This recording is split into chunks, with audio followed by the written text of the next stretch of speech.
Woo-ju is just dozing off when he hears someone calling his name. He wakes up to this blinding light and sees a figure. Yup, it's his dad. Dad's like, "Sorry, I worked myself to death." Woo-ju is just standing there, speechless. His dad seems to find it funny or something, lounging like he's got all the time in the world. Woo-ju, freaking out now, is like, "Why all of a sudden? What about me?" His dad literally worked himself to death writing web novels. Then, Dad pulls out a glowing key, like a parting gift, and asks, "Can I settle with this?" In this dream, Dad leaves behind this mysterious key. Suddenly, some ominous figure tells Woo-ju not to worry, saying they'll protect him. We see silhouettes of what look like powerful characters, and they're supposed to be on Woo-ju's side. Woo-ju's totally confused and freaked out, muttering about the Demon King's army. 10 years later. Woo-ju's life doesn't look glamorous at all. He's dealing with overdue utility bills, looks like a real struggle. We see Woo-ju, all grown up now, looking pretty jaded. He gets annoyed by the heaps of debt notices stuck to his door. It's obvious life hasn't been fair to him. He mutters about getting kicked out because he can't pay rent, talking about just how unlucky he is. He crumples all the notices and throws them to the floor. As night falls, Woo-ju watches TV, while slurping a bowl of instant noodles. It's a bunch of infomercials, and on sale this time was an original version of the game, The Another World. Woo-ju's not impressed, he's sick of seeing it. There's one more thing that his dad left him, HVR or Hyper Virtual Reality. And Woo-ju's dad's web novel was the basis for this massively popular game called The Another World. Still, for Woo-ju, it doesn't change the fact that he's broke and can only afford instant noodles for every meal. He knows there's buzz about a limited edition book that came with a special key. He's surprised at how a book can cost as much as a good computer. He suddenly remembers the key around his neck. He recalls his dad's study, packed with his web novels. He heads inside the study to search, thinking about all the novels his dad wrote. He browses through the many books inside. He spots one that looks familiar, hardcover with the same design as the one he saw advertised, but it's a different story called Surviving as the Strongest in the World of the Strongest. He checks out the lock, and recalls it from his childhood. It struck him as overpowered fantasy stuff where the kids can beat up dragons. Now he has this key and wonders if it could solve his financial woes. Determined, he gives it a shot, hoping to change his fortunes, or at least pay the rent. He unlocks the book, half praying, and it opens. Out of nowhere, a glaring light nearly blinds him. The book sits there, open and empty, leaving Woo-ju in shock. The key seems to have disappeared and he's trying to figure out what the deal was with the book, when a holographic pink panel appears on his HVR set, special gift, for Woo-ju. It's like the game's talking to him, encouraging him to press accept. Woo-ju's just scratching his head at this point. Next, a daily quest pops up, telling him to deliver some wyvern eggs. This totally baffles Woo-ju, quests now. He decides to put off finding the key, and do the daily quest so he can earn some money. He's stuck in this low-level life but can't quit cause he needs the money. The system connects him to The Another World, and tells him to get comfy. As he immerses into the game, he tells himself to find out the market value of the key later. Then, a notification about a gift pops up again, and more questions flood his mind, spam or not? We get this surreal landscape as the game begins loading. Woo-ju finds the gift prompt, questioning if he should accept it. Annoyed by the constant notifications, he gives in and accepts it. There's another bright flash of light. Huh! He squints in confusion, trying to grasp what's happening. Suddenly, out pops a woman who looks disoriented and wonders where she is. Woo-ju is in shock. He tries to comprehend her massive black horn, her hair, her golden eyes. No way! He stammers, recognizing her from the game.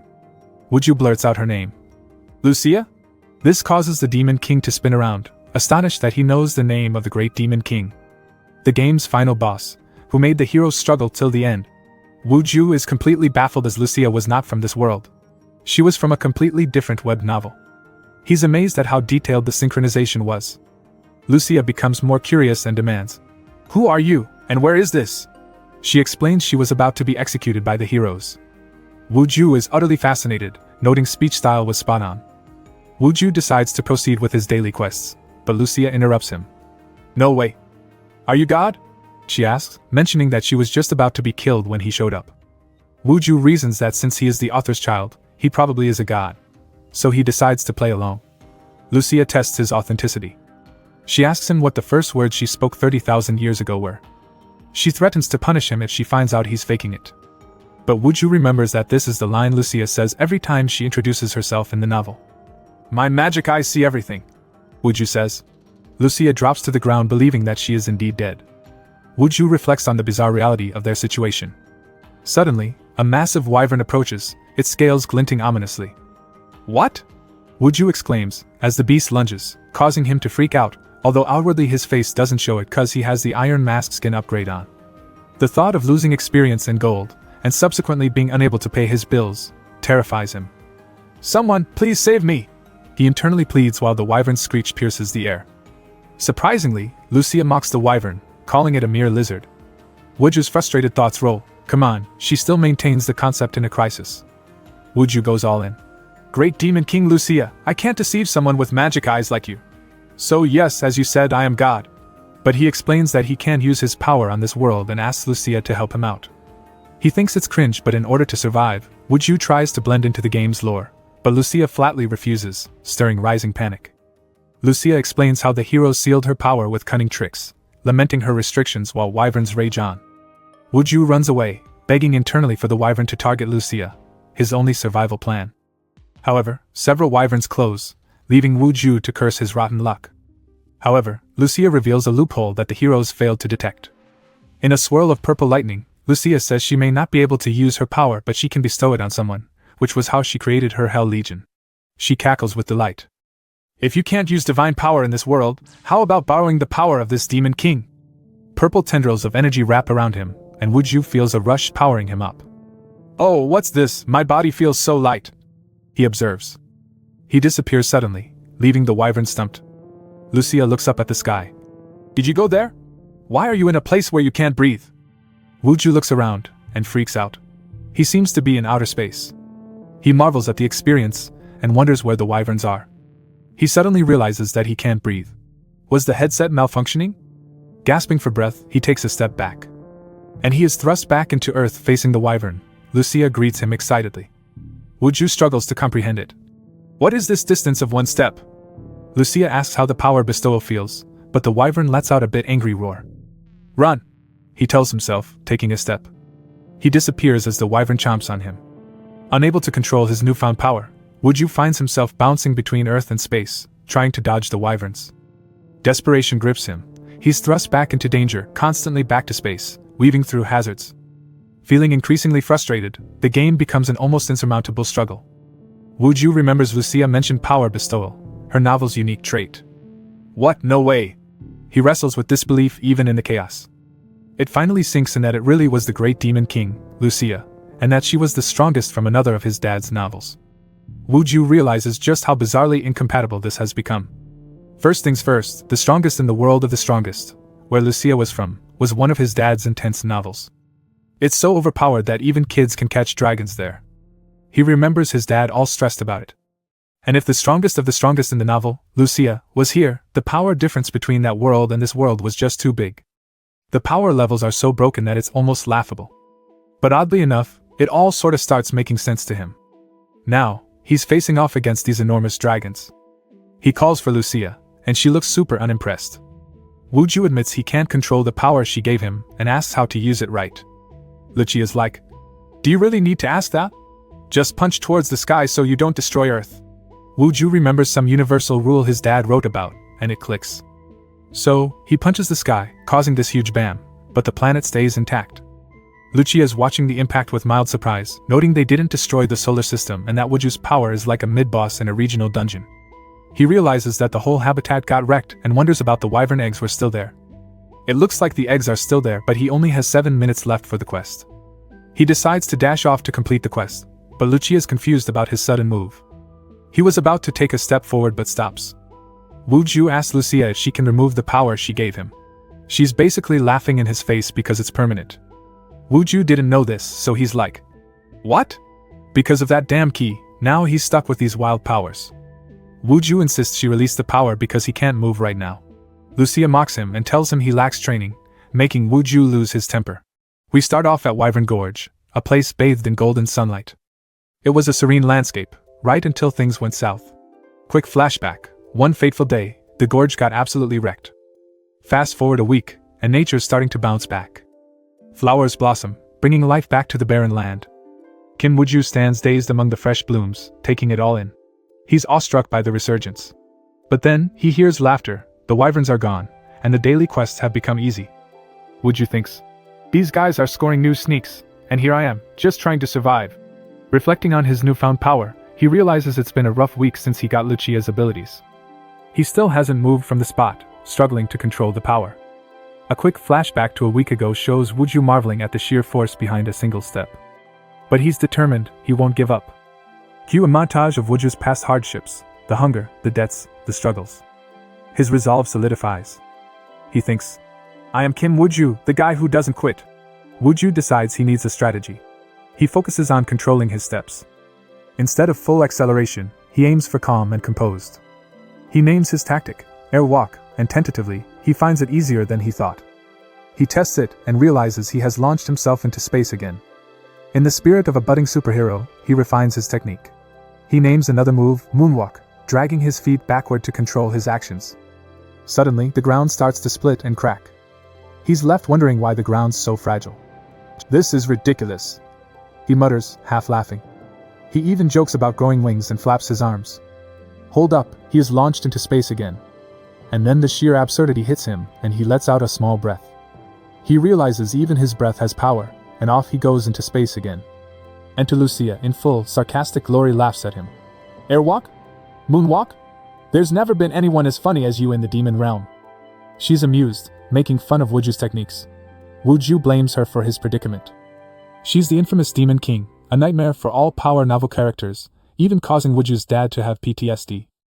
Wuju's dad was so stressed out because he can't remember how to defeat Lucia. But then, determination shines through. He affirms to himself, I am Kim Wuju, the kind meant to wield such power. Lucia's unimpressed. If Wuju has something new, he better show it. As Wuju ponders his situation, he recalls opening that book, because he saw this limited edition item off home shopping. It all started with him accepting the quest and receiving Lucia's powers. His life changed the second Lucia appeared. Wuju's revelation, the reason Lucia is here is him. He needs to find a way to lift this curse. Pushing Lucia for more answers, he asks if this power could fade. Lucia assures him, it's permanent. But then there's this sneaky thought, what if she dies? Wuju lets Lucia think he's contemplating actions, but he has a plan. No choice but to. He starts. He's still piecing together his thoughts while Lucia keeps taunting. Confronting Lucia, he demands she understand the situation. A sudden fiery determination engulfs Wuju. He's ready to leave regret behind and take action. He tells Lucia he'll soon put an end to their conflict, but Lucia's intrigued rather than scared. She's caught between amusement and curiosity. Wuju, back in his room, sits with a sense of resolve. Holding on to that key, he's ready to tackle his curse head-on. Why did this necklace come back? He questions, but it's his second chance. He races to his dad's study, ready to find another original work to finish off Lucia once and for all. Alright, so Wuju dashes through the library like a man on a mission. He's decided he needs to summon a new, super strong character to take down Lucia. But what kind of genre will work best? Which hero? Wuju is sprinting down the aisles, his eyes scanning the spines of countless books. He's thinking about the best of the best. This is a crisis, after all, no time to hesitate, or he'd end up jobless. Not this either. Wuju mutters as he dismisses book after book, before finally grabbing one that catches his eye. I can find the one who will be Lucia's nemesis. A world's strongest who can be controlled, not just some man, he thinks. Suddenly, something clicks. Wuju's stunned expression says it all. This is it. It's dangerous, but there's no choice. He decides. It's a do-or-die situation. He knows he can't afford to mess this up. Just then, he receives a system alert. Kim Wuju has received a gift. A special one. Press the accept button, says the notification. Wuju hesitates, but finally goes for it. Next thing you know, he's in the Bipedal snowfield, a desolate, snowy wasteland with howling winds. Perfect, he thinks, adjusting to the cold and ready for action. Zero appears, intense, shirtless, and evil-looking. The timing's easier to understand than Lucia's. Wuju can see Zero's potential by observing the killer ranking on his shoulder. Zero is revealed to be from his dad's powerful Munchkin web novel. The narrative describes his insane agility, fast enough to kill billions in the blink of an eye. But Wuju knows summoning Zero is risky, yet inevitable if he wants to defeat Lucia. Lucia's taunting laugh echoes in Wuju's mind, pushing him to the edge. He's determined. Even in his training days, Zero was emotionless, a pure killing machine. Yeah, that's what I'm aiming for, Wuju confirms to himself. He opens the item box and grabs that special item that will make Zero his ally. He thinks about matching Zero with suitable clothes. Turns out dressing a killer can be quirky. Zero puts on the clothes Wuju offers and starts to adjust. Wuju shows a hint of compassion, calling him a poor thing, and hoping the clothes help him feel warm. Imagine that, Wuju offering comfort. But he's on a mission, so he stays focused. Once Zero feels the warmth of the clothes, Wuju tells him to come closer, explaining he doesn't want to risk harming Zero if he moves too quickly. Wuju connects with Zero, channeling memories and warmth, just like the female researcher Laura did when she freed Zero. This bond brings out a gentler side in Zero, even during fierce battles. Wuju gives Zero a pair of gloves, symbolizing his promise to be Laura for him. Zero feels overwhelmed, a mix of confusion and new emotions. As a reward for your suffering in the training camp, Wuju says, recalling how Laura's kindness transformed Zero. The story's original trajectory is altered. Wuju contemplates whether this new path will lead to bright futures and strong allies. The moment Wuju decides to take action, he finds himself tangled in a mess caused by his own choices. But just when you decided to live, you got caught up in this devilish development. Suddenly, Zero appears and embraces Wuju. The scene is serene, but the soft "oh" leaves Wuju uncertain of what lies ahead. He knows he's a prime target, realizing, "I'm definitely the number one person to kill." Zero's feelings are notably ambiguous, given his lack of gender awareness, but they resonate with Wuju's own thoughts. Despite the chilling cold, Wuju assures Zero, "This scarf won't let you feel cold anymore." Zero's face lights up with a mix of surprise and relief, enthusiastically shouting, "Yes!" Then, Wuju remembers the title of this deadly novel his dad wrote. It's all about assassins, themes of love mixed with danger. "The killers still love today," is revealed, set against a picturesque backdrop. Yep, it's a romance killer novel, of all things. Confident, Wuju feels he might have succeeded in his task. But uncertainty nags at him. "My conscience is bothering me a bit." He recalls a fleeting imprinting effect, thinking wryly. Like a baby duck recognizing the first thing it sees as its parent. But soon remarks it will wear off, not fretting much. For now, Zero must remain obedient. Wuju reflects on his struggle, cursing. "Because of that damn X key, I haven't been able to complete the daily quest for a week." Wuju refers Zero to his name, making sure he's on board. Zero agrees, and Wuju remarks, "Good, it went as planned." But a daunting problem remains. The killer grade is still at level 2, and Wuju needs Zero to be at least level 3 to capture Lucia. He realizes a trial is necessary to level up. Mysterious, hulking snow rabbits suddenly surround them, their eyes glowing menacingly. Wuju exclaims in shock. "Snow rabbits! Horde incoming! It's getting real intense." Panic sets in. Wuju yells out, "Emergency! We're screwed!" But Zero appears eerily calm, confusing Wuju. Zero's laughter rings out, breaking the tension. He feels stronger, the power surging within. Wuju finds Zero's reaction annoying but recognizes its necessity. Suddenly, Lucia's maniacal grin looms over Wuju. Wuju steps up, ready to flaunt his power. "Watch closely," Wuju warns, as he prepares to unleash power. Wuju swings his fist towards the sky, creating a massive shockwave that shakes the ground beneath. Wuju questions why these creatures would hide underground. Bewildered, Wuju thinks aloud. "Did my power give them a hint?" Zero appears vulnerable at this moment. Wuju realizes he cannot attack underground and wonders if Lucia's power includes defense. Zero releases a wave of energy, catching Wuju off guard. Zero, laughing manically, gets upset when some snow splashes on his clothes. He starts to awaken. He looks at his scarf that got stained. Zero feels his awakening happen abruptly, his power level now visible. His stars quickly fill up. The true awakening commences, revealing a fearsome, radiant form. "Whoa! I am going to die!" shouts Wuju as rabbits close in. The burst of energy slices through the snow rabbits with astounding precision, completing the move titled 100 trillion cuts. Wuju, perching on what is left of Bipikal, looks around in shock and awe. He comprehends. "Oh, so this is the effect of a 5-star ultimate skill." Suddenly, he pauses, realization dawning on him. Killer Zero used all his stars. An alarming thought strikes. Wuju notes the implications. Expending all stars leaves Zero defenseless. He urgently points. "Zero, your shoulder!"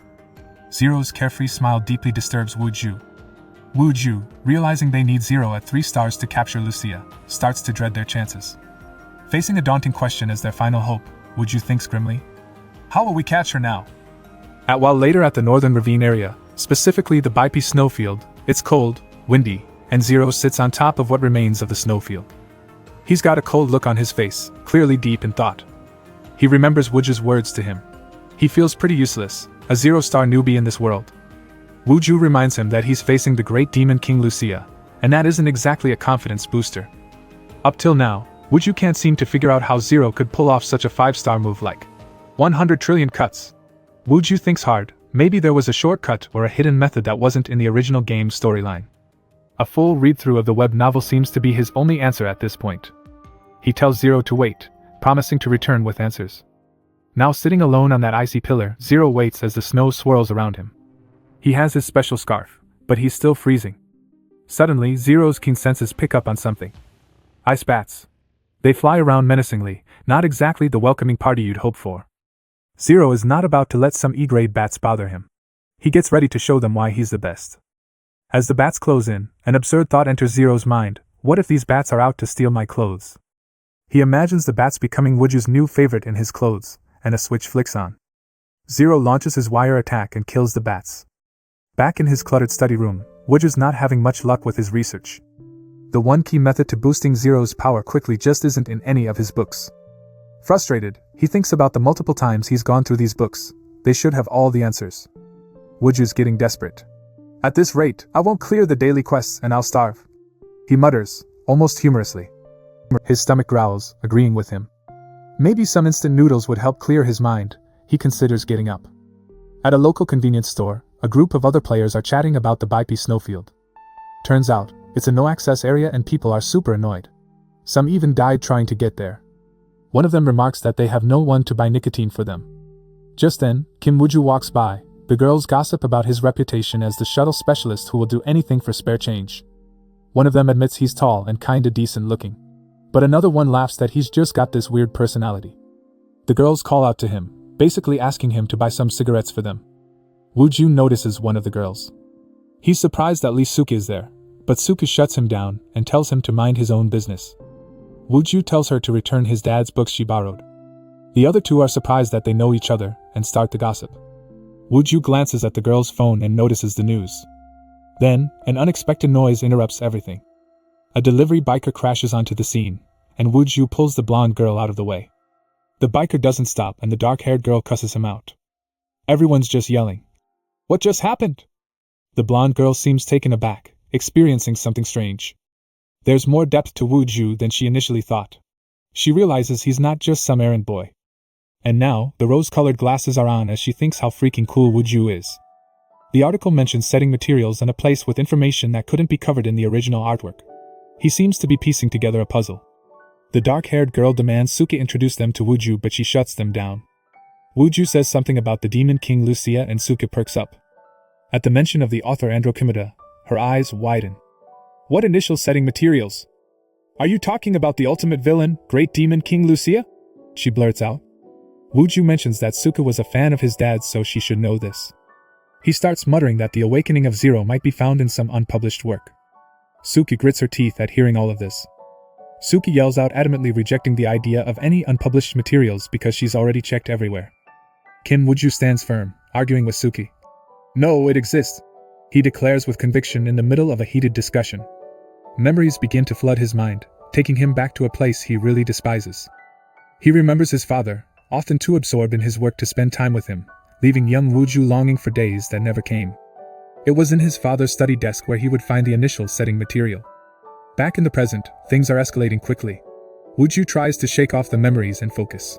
He rushes out, claiming he has important matters to attend to. Suki, left behind, seems incredulous at the idea, muttering how she's never heard or seen such things. But if those unpublished settings are indeed true, she muses, she needs to see them for herself. She's got a call on her phone. Speak, she commands sternly. On the other end, a voice confirms. Yes, Suki, it's Jason. The coordinates are set to Wyvern Gorge, signaling the beginning of something big. The plan is clear, eliminate the insidious presence lurking there. Suki, silent and contemplative, gears up for what's next. The scene shifts dramatically to the icy landscape Zero currently faces. He's just eliminated the last of the bats. He's stranded on a pillar in the Bipedal snowfield, shivering and struggling to devise his next move. His body, battered and cold, reflects his mounting despair. The words of his handler at the training facility haunt him. He remembers his harsh punishments when he failed. His mind wanders darkly to thoughts that useless things are discarded. Zero shouts in agony at this memory. Wuju's words insinuate come back to him, saying he's completely useless right now. Wuju's eyes reflect his diminishing spirit. Suddenly, new threats appear overhead. It's an outsourced bunch of security guys called Team Griffin. They're puzzled by the disturbing remnants of Bipe Snowfield. They're surprised that Zero's player info window wasn't showing. Suspicious, they single out Zero and decide to eliminate him. "I'll eliminate it for now," calls the leader as they prepare their Griffin cannon, aiming directly at Zero. The leader checks and there are no signs of life. But Zero withstands the blast and has his wire around him. The team is taken aback. No way could he have survived that. Despite the attack, they prepare another shot, not ready to give up so easily. Zero is hit squarely in the back and coughs out blood. It looks like the magic cannon delivered the final blow, and Zero falls downward into the chasm. "We'll start a full investigation," signals the team, assuming victory. Zero is barely clinging on to life. But Wuju's voice echoes in his head. "Wait here, I'll be back soon," triggering his memories. His eyes snap open, adrenaline kicking in. As if possessed, Zero channels a newfound energy, as he grabs hold of the pillar to stop his fall. "Is it some kind of undead species?" ponders a voice from the Griffin team, underestimating the sheer willpower driving Zero as he climbs his way up. They launch another barrage of attacks, but Zero keeps on climbing with a tenacity that refuses to die. Through blurred vision, he sees flashes of his past, propelling him forward. The Griffin cannon fires relentlessly, but Zero uses every ounce of strength to persevere and climb. In a near-delirious state, Zero remembers a warm presence, one that brings a fleeting moment of comfort amidst the chaos. He fights on, feeling his strength ebb and flow. "Persistent bastard!" one Griffin member curses, readying another attack. Zero is at his limit, every part of him screaming to stop, yet he pushes forward. "Zero, wait! This is too close!" Another memory echoes within him. His past and present blur together. He must push on, every step a defiance against his fate. Zero's mind races as he feels the warmth of the premium scarf around his neck. "I'll say it again, this is a premium item," Wuju told him. It's warm and cozy, an unexpected source of comfort in this frigid environment. Promising to never let him get cold again, the reassurance echoes in Zero's mind as he feels a surge of determination. Zero's finally used up all his strength. And he lets go. From out of nowhere, Wuju appears and grabs his hand, preventing Zero from falling into the abyss below. "Are you an idiot?" Wuju gently scolds. "If it's really that dangerous, just avoid it for a while.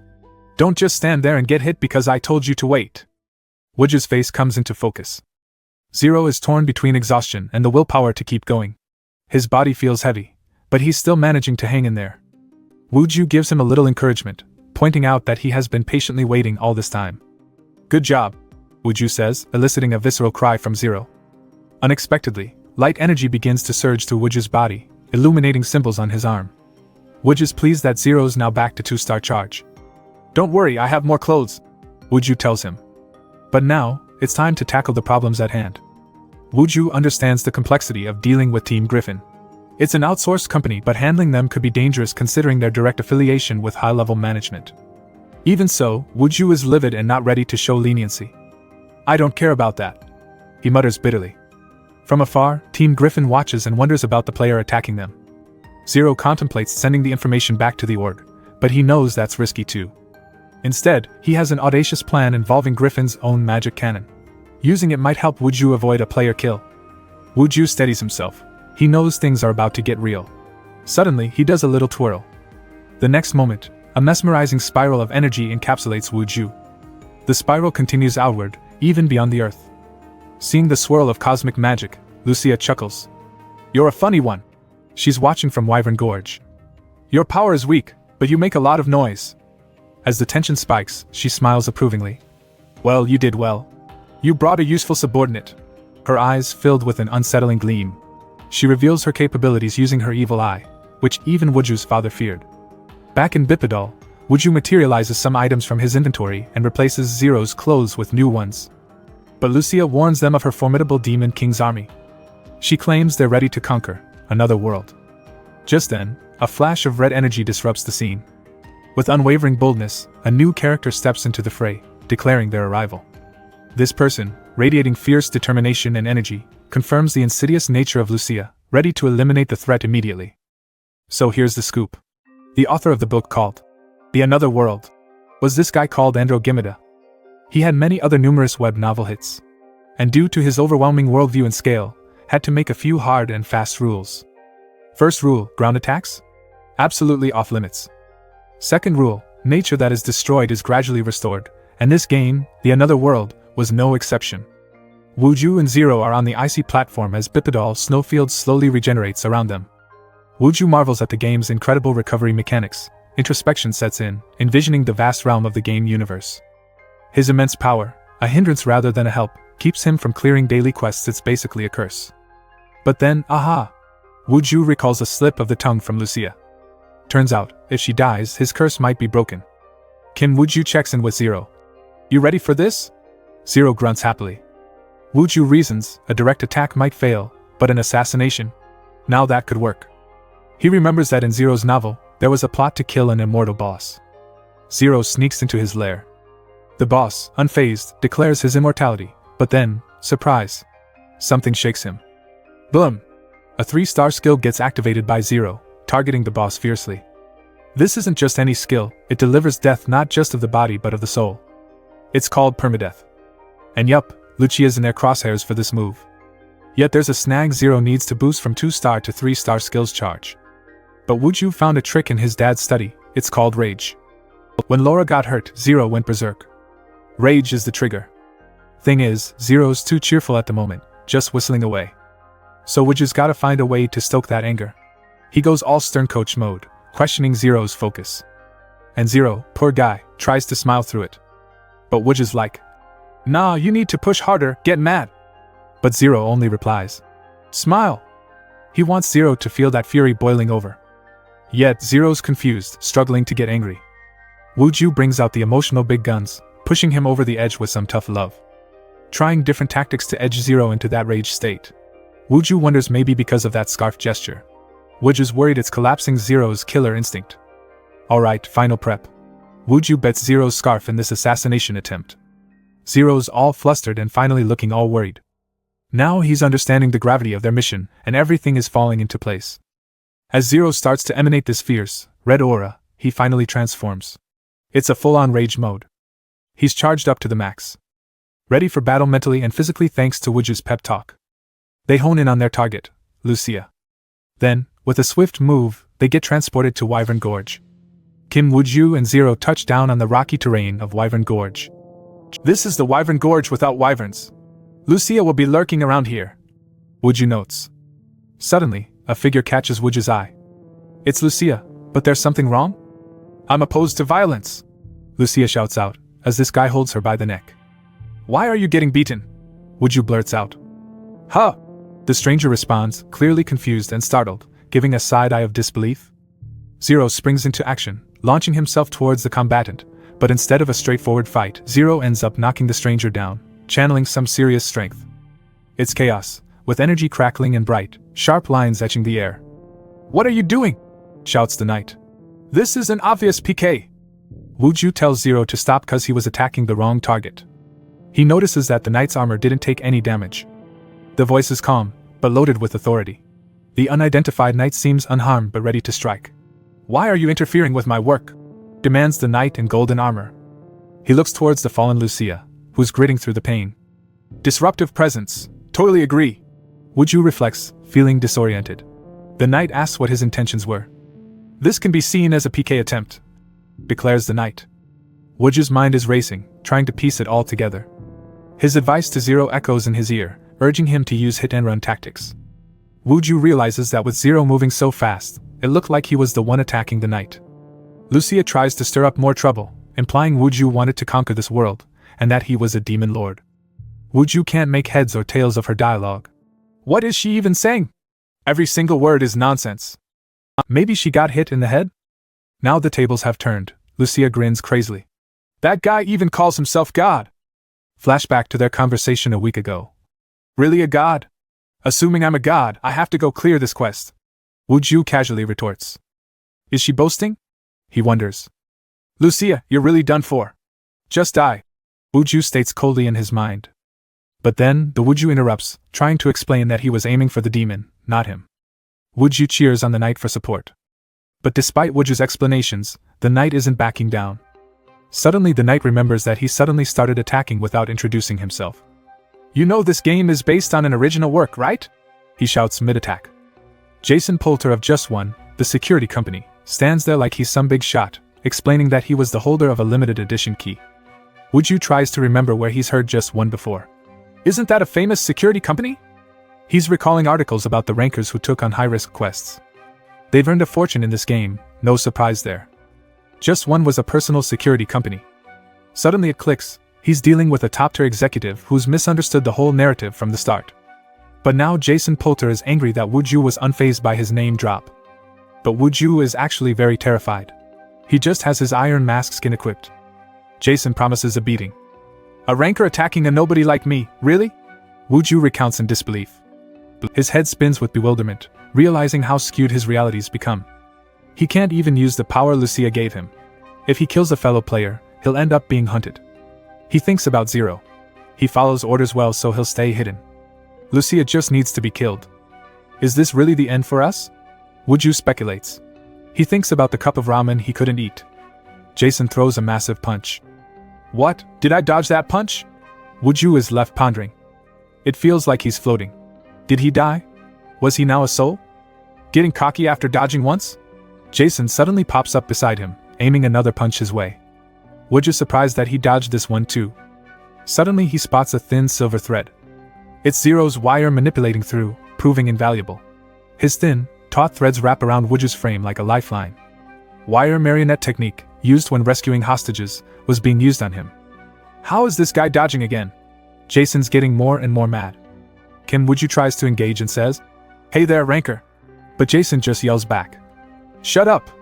Wuju wants to talk, but no one's in the mood for chit-chat. Isn't this clearly PK? And pushes the other guy to think about if catching someone like him is worth it. Like really worth the career damage? Meanwhile, Golden Armor Dude, Jason Poulter, is confused and annoyed. Okay, now it's getting real. Jason tells him that it's now a one-on-one battle. "You attacked first, I responded, no complaints, right?" Wuju's like, "Huh." You can see him piecing it together. Then he says, "Then if I kill you, it's legal?" Jason's like, "Yeah, you jerk.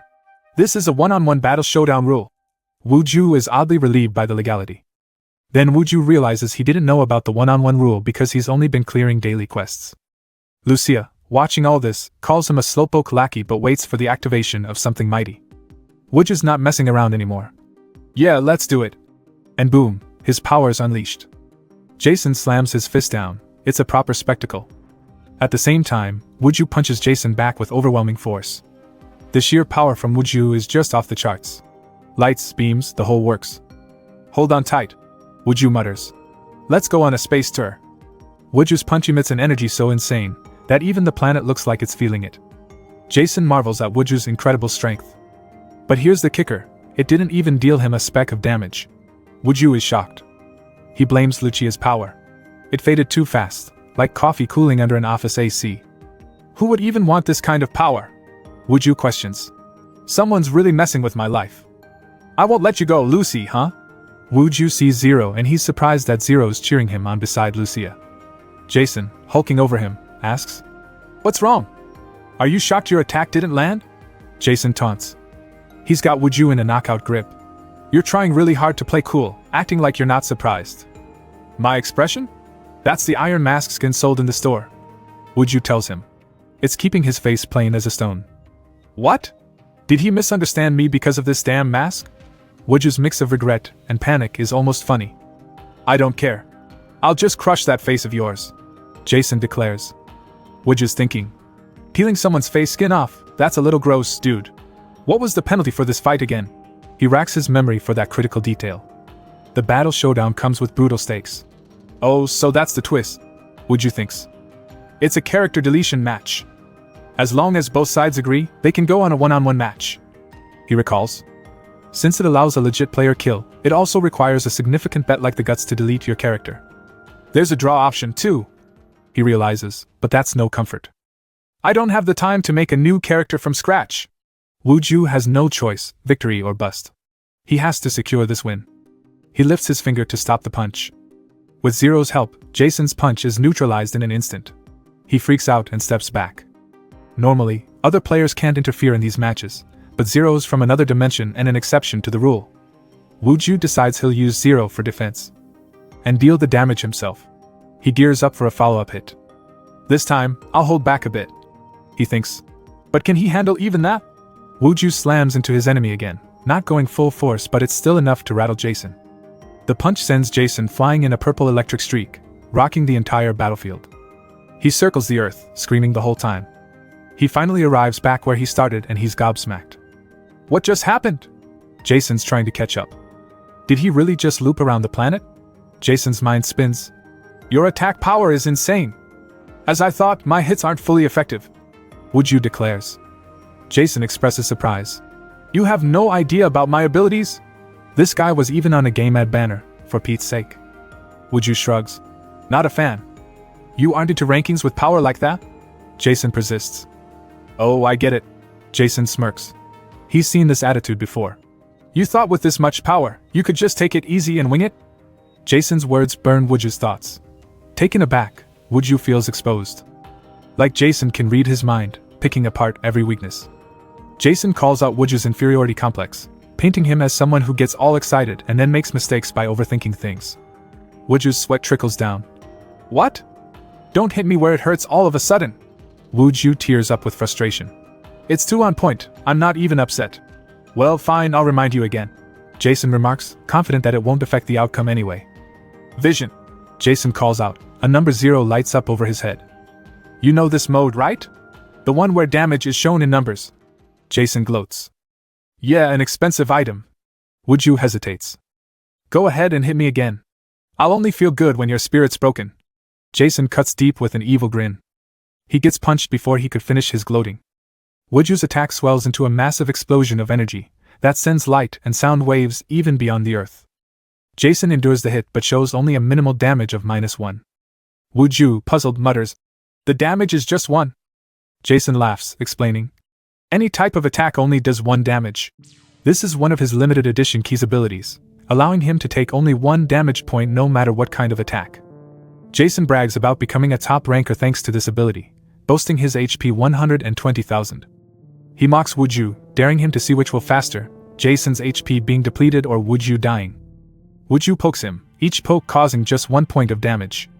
Jason unleashes a flurry of attacks and each time, Wuju counters with poke. Lucia calls this just 1 damage ability absolutely pathetic. She tells Wuju he just needs to keep hitting till Jason dies. She gives Wuju a mighty cheer to boost his morale. Zero chimes in too. Wuju wonders why those two keep sticking together when they're supposed to be enemies. Wuju confirms that Jason's ability really does deal only 1 damage point no matter what attack. His eyes shine bright like diamonds, realizing that even a light tap can deal damage. Wuju mentions a boss in another novel, Colossa, who wore a golden armor that regenerated 1 HP every 0.001 seconds. Jason's eyes widen in surprise at the mention of golden armor. Yet, Wuju claims to already know the counter Jason's ability. He calls out Zero's name, switching to attack mode. Zero springs into action. It's a special move that consumes 2 stars of Zero's killer power, called Midsummer Rain. A flurry of energy beams rains down on Jason, each dealing 1 damage. Wuju explains its purpose of scattering mana into the wires spread around. Jason looks up in surprise. Jason, surrounded and overwhelmed by multiple hits, yells out in frustration. He realizes that the attack also has a knockback effect and he can't get close to Wuju. Wuju continues his attack, noting that the technique hits 1,000 times per minute, giving them roughly 10 minutes until the match is over. Jason sarcastically states that he's got 10 minutes to figure out a counter, then inquires more about the golden armor. Wuju tells him it's an item from another work of the game's creator Aniclimax. He recalls how they managed to defeat the boss with an ultimate move called Midsummer Night's Winter Rain. But why are you so interested in the golden armor? Wuju questions, asking if Jason is a fan of the creator. Jason denies it, saying he just knows someone who can create such legendary items, and that's the reason he can never lose. Wuju is taken aback by this claim, while Jason roars in victory. Suddenly, Jason reveals the truth. He's wearing the golden armor. Wuju, in shock, mutters, "Wha?" Back in his apartment in the real world, Wuju demands, "What are you talking about? Are you saying my dad reused a concept from Colossa in this game?" Wuju whispers to himself. He's in disbelief.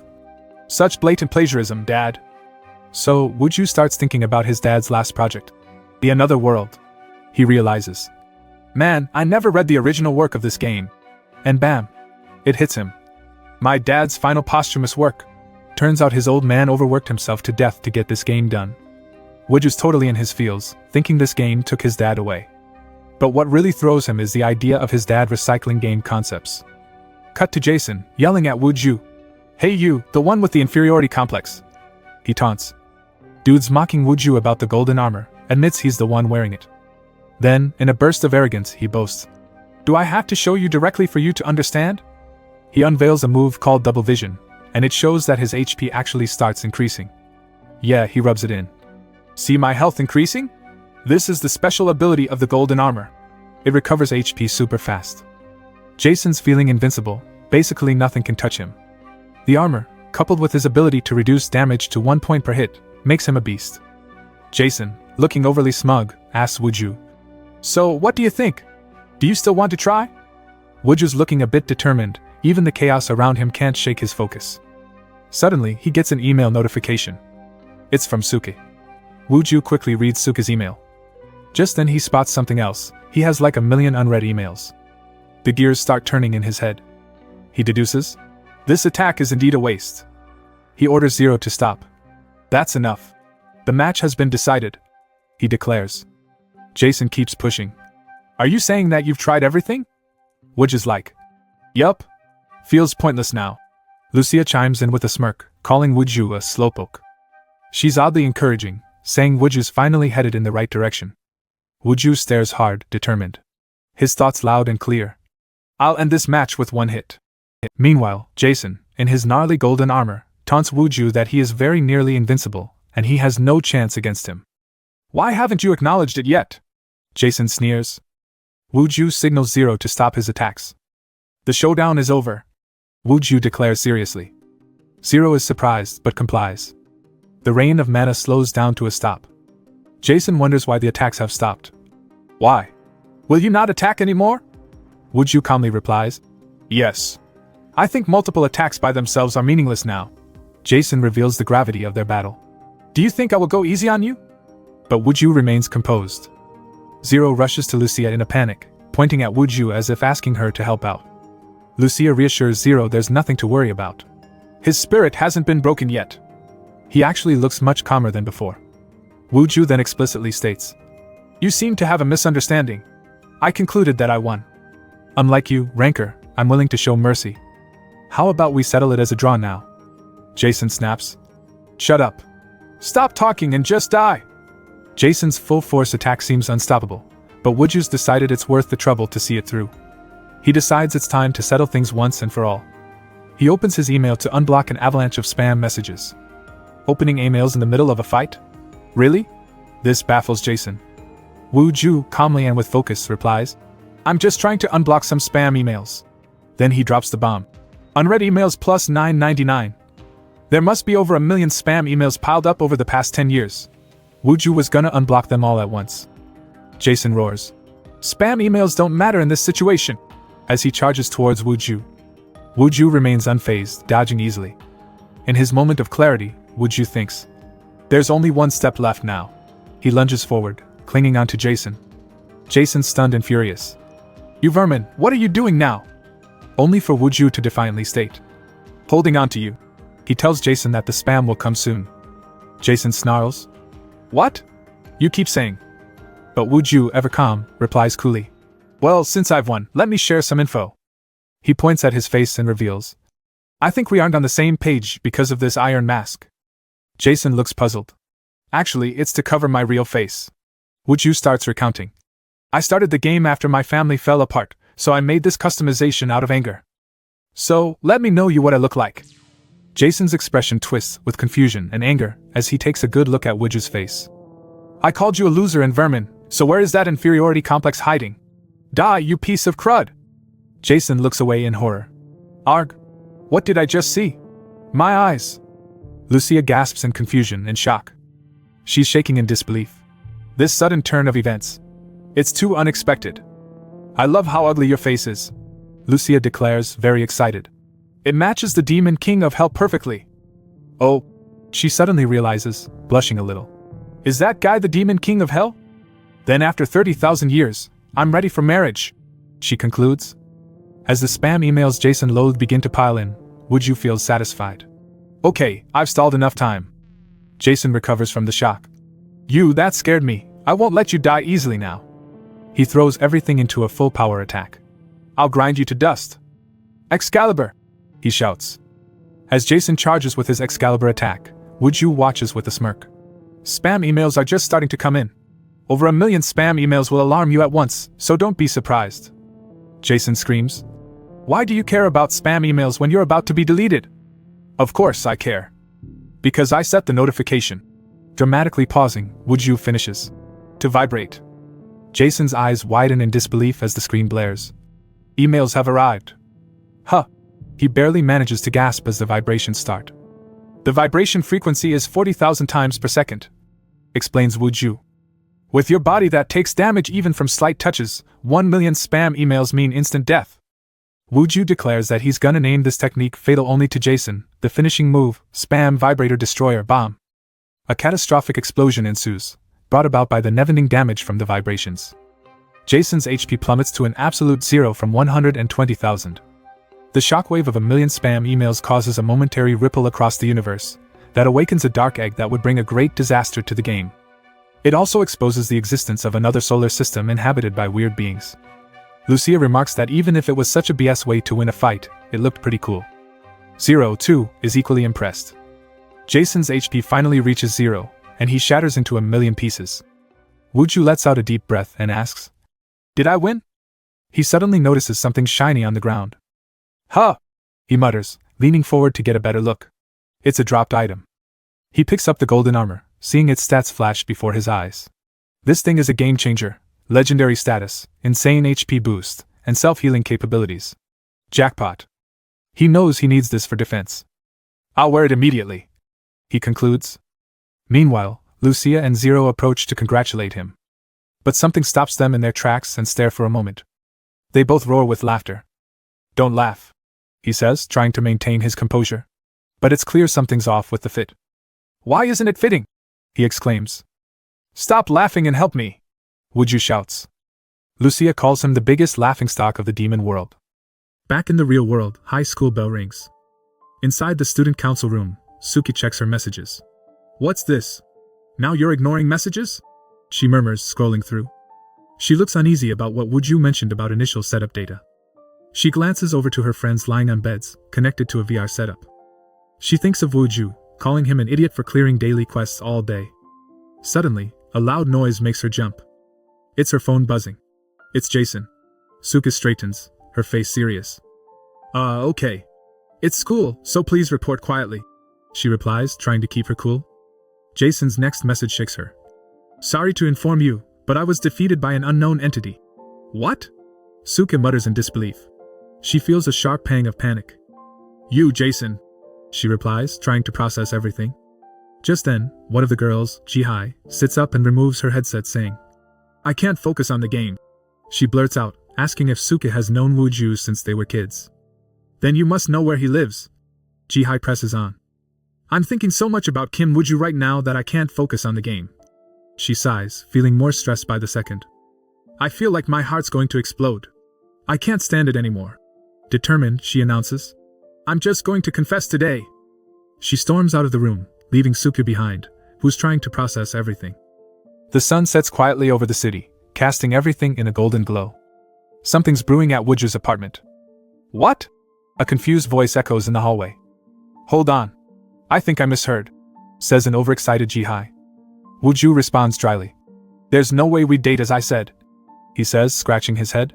Why would I do that? He adds, as if the idea is completely absurd. But Jihai is persistent. But still, since I confessed, let's meet first and see. She trails. They stand awkwardly in the dim hallway. This is not the situation to joke around in, Wooju mutters. Joke? Jihai repeats, looking slightly offended. I have to clear this quest, so I'll go now, Wooju says as he abruptly closes the door. The door opens again suddenly. But Wooju's back only to say that he'll still be doing errands for them. See you at school tomorrow, he says, shutting the door back again. Jihai's face turns red with frustration as she leaves. She's trying to keep it together, but the anger's bubbling up inside. Okay, She mutters under her breath, stomping off in anger. She races down the hallway with determination in her step. She takes out her phone and starts making calls. How dare you reject me? She spits out, her eyes wide with fury. I can't forgive you. Minji, gather the guild members. She shouts on the phone. Back in the apartment, Wooju wonders if she left already. He feels a bit regretful because she was an important customer, but he greeted her so coldly. Now is not the time to worry about that. Wooju grumbles, putting on his headset hurriedly. Maybe if she had brought some lunch, he might have considered dating her. Suddenly, there's a knock on the door. Did she really bring a lunchbox? He thinks it's Ji-hai, back with some food. I've thought about it a few times. Wooju begins while opening the door with a smile. Landlady? He exclaims. The landlady's intense face fills the frame, clearly not in the mood for Wooju's antics. When are you going to pay the monthly rent? She demands. Wooju's scrambling now. Soon, his voice cracking under pressure. The stress is mounting. I was reaching my limit. Wooju admits to himself. My body's final period. Wooju feels the strain of not having enough money to buy food. Back in the game, at Wyvern Canyon, everything is peaceful and calm. He announces his arrival. Both Zero and Lucia rush to him. You're late, my demon lord number 1. Lucia calls out. Am I now a candidate for your future wife? She teases with a blush. Quit babbling, Lucia. Wooju warns as he powers up. Zero's stamina has recovered and he wants to end this now. Zero, finish it, commands Wooju. What? Zero stumbles, surprised at the command. Even though he's just at level 1, he has a pretty good chance. Wooju thinks. He remembers how weak Lucia was against Jason. She was summoned to this world just when her powers were sealed off by the heroes. In other words, Lucia is weak right now. Finish it, Zero, Wooju repeats. Wooju is determined to end this curse and his poverty by getting rid of Lucia. Just then, someone grabs Wooju's arm. It's Zero. He pulls Lucia closer to Wooju with him in the middle. Wooju looks totally taken aback. What's the meaning of this? He wonders. Is this a gesture of reconciliation? There's some tension between them, with Wooju blurting out that it's nonsense and he'll have to educate Zero later about being a killer. But of course, this was also part of Wooju's calculations. He suddenly launches an attack. Let's see how you handle the power I gave you, he mutters. Lucia looks unsurprised. Wooju's powerful attack shakes the very ground they stand on. But Lucia doesn't look hurt at all. Looks like his assassin wired to stop Wooju's punch. He turns to look at Zero, who gives him a warm smile. You're not someone I can reconcile with, he yells at Lucia. Amidst the chaos, there's a reflective pause. Come to think of it, how come Zero at level 1 could block him? Could his power be gradually weakening? The thought of his power diminishing makes Wooju a little bit excited. He's excited to finally return back to normal and clear some quests to earn money. He tries a small step. Nope. Power is still the same, and he's launched into space again. Hey! Lucia calls out and puts an arm around him. She jokes that it's nice to see him trying to make her happy today. And she also mentions that the children summoned by his key seem to be forming unexpected bonds. The realization hits. How do they know about this key? Here. Accept this blessing before you. Lucia points to something in the area. It's a plaque outlining some entry guidelines. Evidence of the Demon Lord's founding, Lucia declares. A display suddenly flashes. Dungeon name, Wyvern's Abyss. Rank SSS Dungeon. Boss, Demon King Lucia. The dungeon has been created, Lucia announces with a flourish. Wooju is shocked. It's the first time he's ever seen a dungeon in this game. This is a sign of the Demon Lord's resurrection.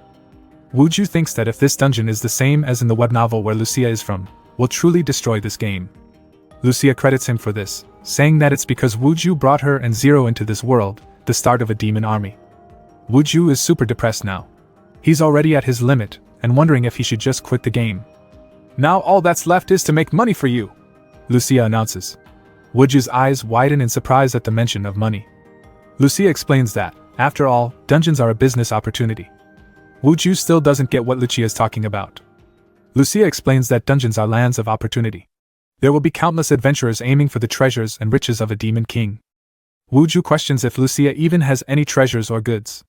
Lucia replies, nope. But just by collecting the entrance fee, they could earn a lot of money. Wooju's still not convinced. Lucia adds with a sly smile that they could sell potions as well, urging him to hurry and finish the dungeon. Don't say such ridiculous things, Wooju says, materializing something from his inventory. Do you think I'll be fooled with such sweet talk? I'm not such an easy person, he declares while gripping it. With a determined look, he puts on his hard hat. If you're going to persuade me, you have to tell me in more detail, he says seriously, shovel in hand and all. He asks if they should start construction right away. Wuju thinks to himself. I said it's the limit. Because I couldn't endure it. As Zero and Lucia look at him with warm smiles, he realizes that this is the moment that he officially became a demon lord. A few hours later, Zero's wire looks to be spread out in a grid. With the wire mesh spread out, Wuju can move around a bit. How do you know this? He asks Lucia. This demon eye sees through everything, answers Lucia. And that's not all she can do. A surge of energy bursts forth from her horns, which she then channels into the construction site. What's this again? Wuju wonders. You'll find out soon enough, says Lucia, cryptic as ever. A tendril of lightning escapes from the one lighted square, and creates another square above it. More tendrils branch out, making more and more copies of the square. Wuju's amazed. It's just a guide map though, Lucia mentions. It's to show where Wuju needs to dig. Consider it an honor, Lucia exclaims and orders him to start digging. What? Wuju says in disbelief. Wuju can't believe there are so many. Yep, there's a lot of digging to do. Wuju asks Lucia what she's doing, lying down by the sidelines. Great demon lords don't get their hands dirty. She yawns. Then the bombshell. It's only on the first floor, hurry up. Why does it feel that the hurdle has gotten even higher? Wuju thinks to himself, as he digs throughout the day. Wuju's hard at work, smashing through the terrain. Lucia's not impressed. Why so slow? How are you ever going to make a fortune like that? Wuju, on the other hand, is starving to death and ready to give up. There it is! A voice suddenly echoes throughout the canyon, cutting into Wuju's desperate thoughts. Found you! Yells. She got the information from Sukhai where to find Wuju. Jihai yells angrily. How dare you dump me! I brought all the first-year guild members. She promises to teach him a lesson. Wuju looks up and remarks how there were so many of them. Scared now? With a swirl of power in her hands, she taunts. It's too late for regrets. Jihai leaves room for Wuju to change his mind. Wuju covers his face with his hand for a moment, thinking things through. He doesn't feel good about it. But then a flash of insight strikes him. Zero and Lucia's eyes widen in surprise. But Wuju remembers something crucial, and he's psyched. In fact, he's thrilled. He's taken off his mask and a malevolent smile creeps up his face. He's finally found a way to break through the limits that have been placed on him in this game. Wuju recalls the standard dungeon in his father's web novel. It's hallowed ground where players' lives hang by a thread. But the higher the risk, the sweeter the prize. This is the legacy of the Demon King. The scene shifts to an aerial view of their dungeon layout. It's intricate and vast, and they're seriously lacking manpower for such a colossal task. Above them, Jihai hovers with her team members. Kim Wuju, you're going to learn your lesson today. Wuju starts shaking, trying to hide his laughter. They actually came all this way. He chuckles. Lucia looks at him lovingly. You're out. That face. It's a life or death crisis, and Kim Wuju can't believe his luck. He's got the perfect solution. A ball of electrical charge starts building up between Jihai's hands. What? Not even impressed after seeing who's here? Things escalate quickly. Jihai challenges him to a 4 versus 1 showdown, stakes and all. Whoever wins gets whatever they want. Wuju's been through these showdowns before, but this time it's a 4 versus 1. He finds out Jihai is serious about letting him get whatever he wants if he wins. Another fighter whispers, doubting if Wuju will go for this match. We wouldn't get anything from that dirt poor beggar, would we? But Jihai is all in. I sure do, she exclaims. Minji can't believe they're doing a 4 versus 1. It would be embarrassing even if they won. Then she remembers Jihai telling her she was going to confess to Wuju. It's clear she didn't take the rejection well and is just taking her anger out. Jihai is now demanding a decision from Wuju, calling him a lackey who's crazy about making money. Wuju interrupts her, asking if this was all she could muster. Where was Suki? Shut up! Jihai snaps.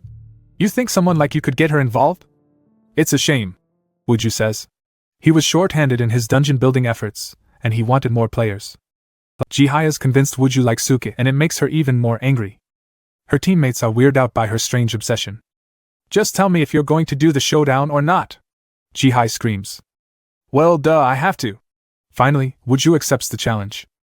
So now the battle is set. It's Kim Wuju, who wants some free labor, versus the guild, who wants solidarity, probably. Jihai, charged with energy, shows her admiration for Wuju's boldness. You're gonna be mine, she declares. She shoots her electric ball into the air. Wham! Energy! Lucia, who was watching from afar, gets up curiously. She wonders what that skill is. She's never seen it before. Wuju's also trying to analyze it.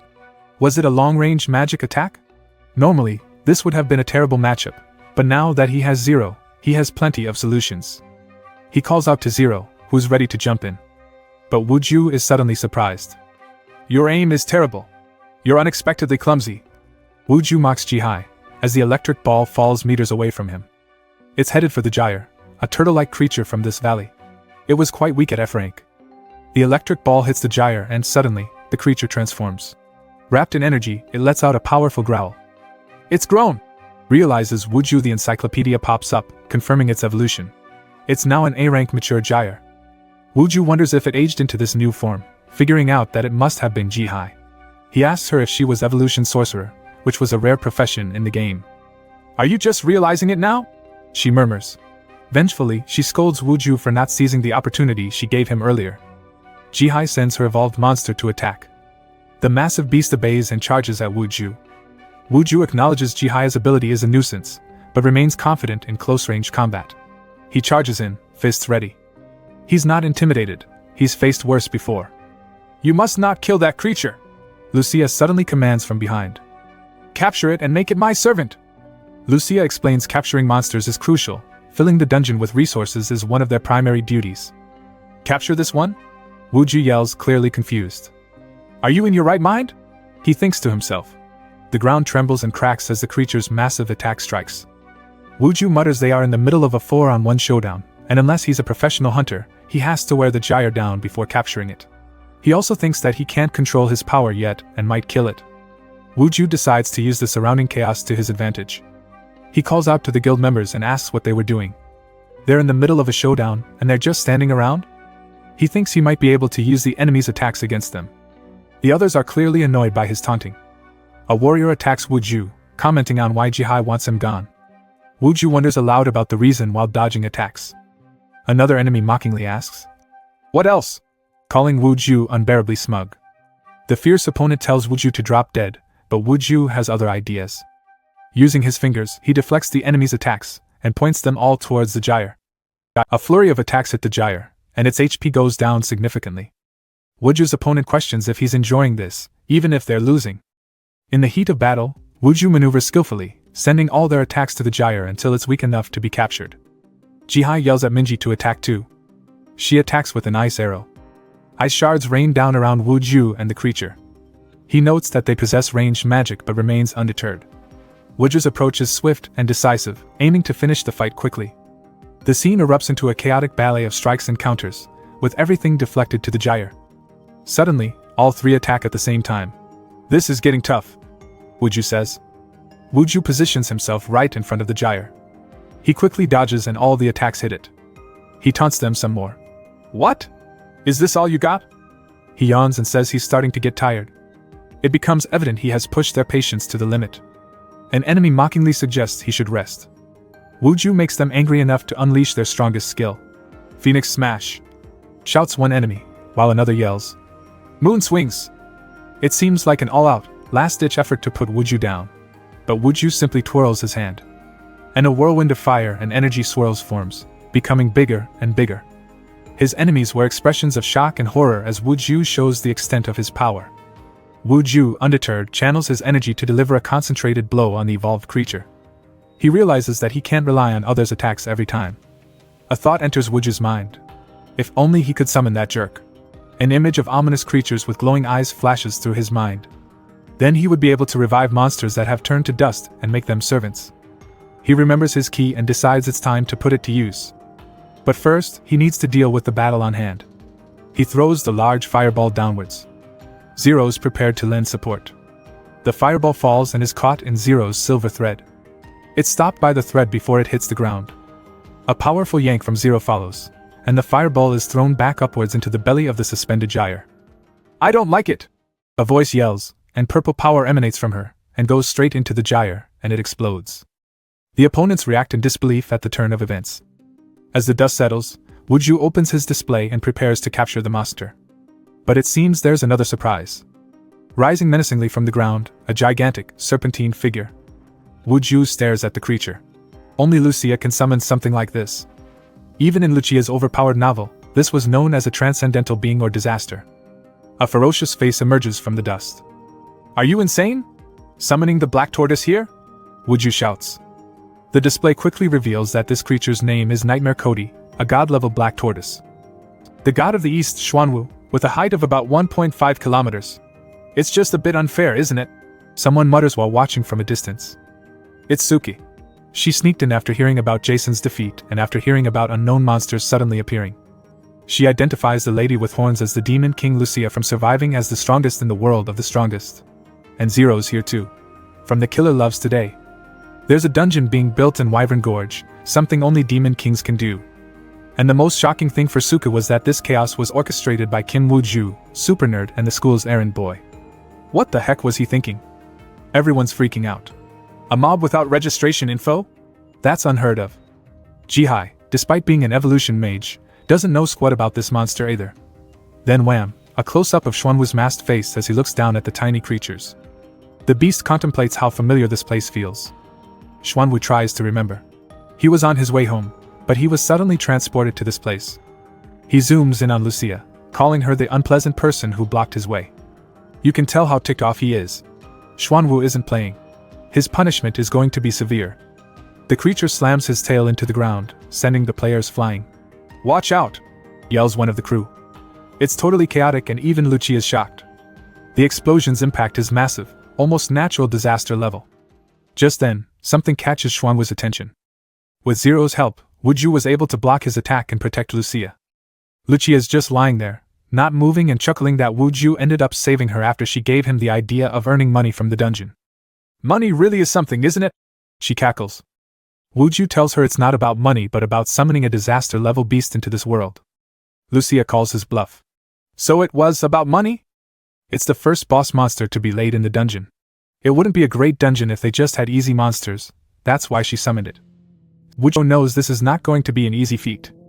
This creature could easily destroy a whole country. Even in the original web novel, it was called a disaster, and now she wanted to capture it. Wu Ju's annoyed. But then, Wu Ju thinks about it some more. Lucia's not wrong. He's a truly unique existence in this world and might drop valuable items. He decides he's going to try. Xuan was intrigued. Why is a human, especially one from a no-name backstory, holding his own? Suddenly, Jihai jumps in, trying to assert her control, calling herself the evolution mage. She orders the beast to attack the red cape dude. But nah, Xuanwu isn't listening to a mere human. He sends out bolts of magic that electrifies the players. Minji feels her magic points draining rapidly. She screams that she's out of MP and can't fly at this rate. She's falling and freaking out. Nope, Wu Ju ain't letting that happen to his dungeon manpower. He's got a mountain of things to do post-showdown, his body can't handle that on his own. A gust of wind blows everyone around, causing chaos. They're blown into the dungeon and fall into Zero's net. They're all surprised because they didn't suffer and fall damage because of the net. Jihai berates the creature for almost killing its master. Xuanwu thinks they all survived by sheer luck. He starts charging up some serious energy. Zero, hurry up! Wu Ju urges, as he jumps on top of Zero's wire. Zero leaps into action, giving it a mighty pull that sends Wu Ju flying up towards the monster. He positions himself near the Xuanwu's energy ball and prepares to deliver a devastating blow. Unaware of what's happening, Xuanwu's all godlike and tells Wu Ju he's allowed to speak. Too late. The orb's already zooming toward him, and it smashes through his face. The massive blow reverberates through space. A strike that pierced the sky? Xuanwu is stunned.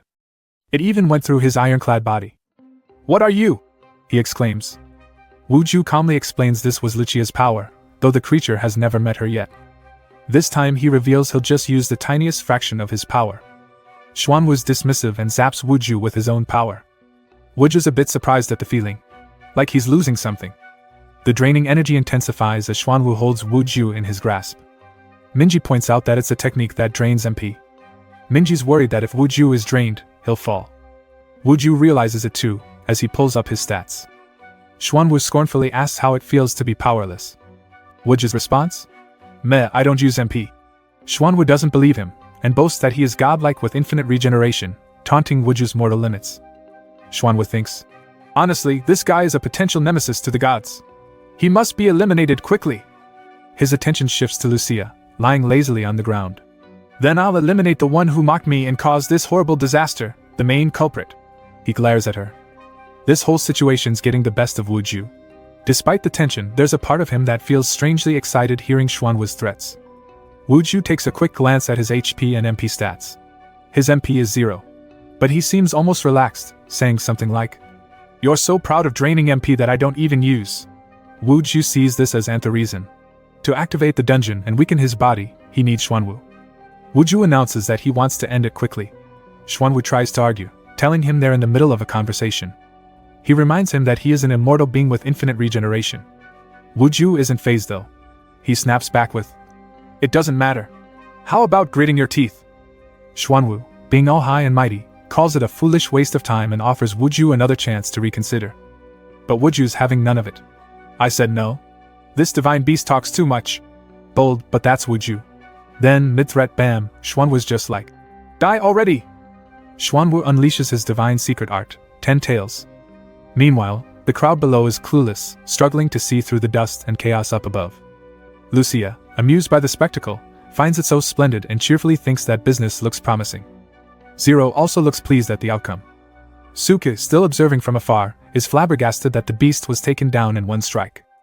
Suddenly an alert. 3 years passed? Says Suke, like what the actual heck? Turns out, that Wuju's power, given by the Demon King Lucia, was so powerful that even though only 0.001% of it was used, completely annihilated the divine beast. The result? The wind pressure from that power accelerated the Earth's rotation, literally changing the planet's pace. Time speeds up so crazy that 3 years pass by in an instant. Xuanwu, now reduced to a tiny speck, wonders if he faced complete annihilation. But it's okay, he consoles himself that godlike beings like him can still resurrect after 3 years. "Eternity never withers," he declares with a grin. He turns around to face a gigantic Wuju holding a sphere. "Then captured?" Wuju asks. With a tiny click, there it is, a "Capture complete" message on his screen, sealing the deal. Confusion erupts in the game command center. There's total chaos in the game. A dragon appeared 3 times in a row at the Hell Cliff. The eastern region is overflowing with goblins. It was a monster overload. Back in Wyvern Gorge, the bewildered players shout in confusion as they grapple with the sudden regeneration of a flock of wyverns. They're thrown into panic mode. Suddenly, out of nowhere, Kin Wuju descends into the fray. He unleashes a powerful attack, scattering the monsters. He lands in front of them with a flourish. He nonchalantly asks the struggling players below, "Almost got hurt, didn't we?" Wuju remains laser-focused, talking about his desire to finish quickly and start working. So this is how the 3-year-long showdown comes to an end. Wuju stands victorious. His reward? Free labor. All the guild members get to work at the dungeon, and construction moves quickly. Finally, the dungeon is completed.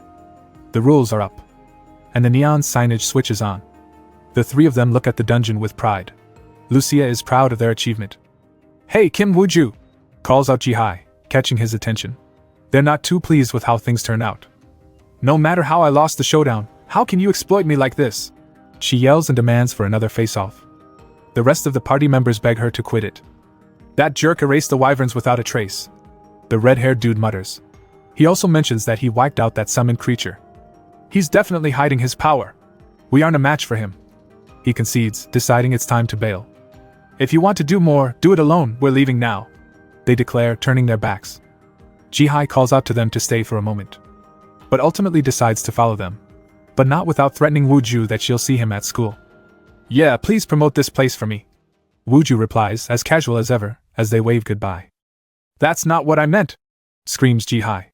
"I'll get my revenge." Suddenly, a figure blocks their way. "That'll be difficult," a digital voice intones ominously.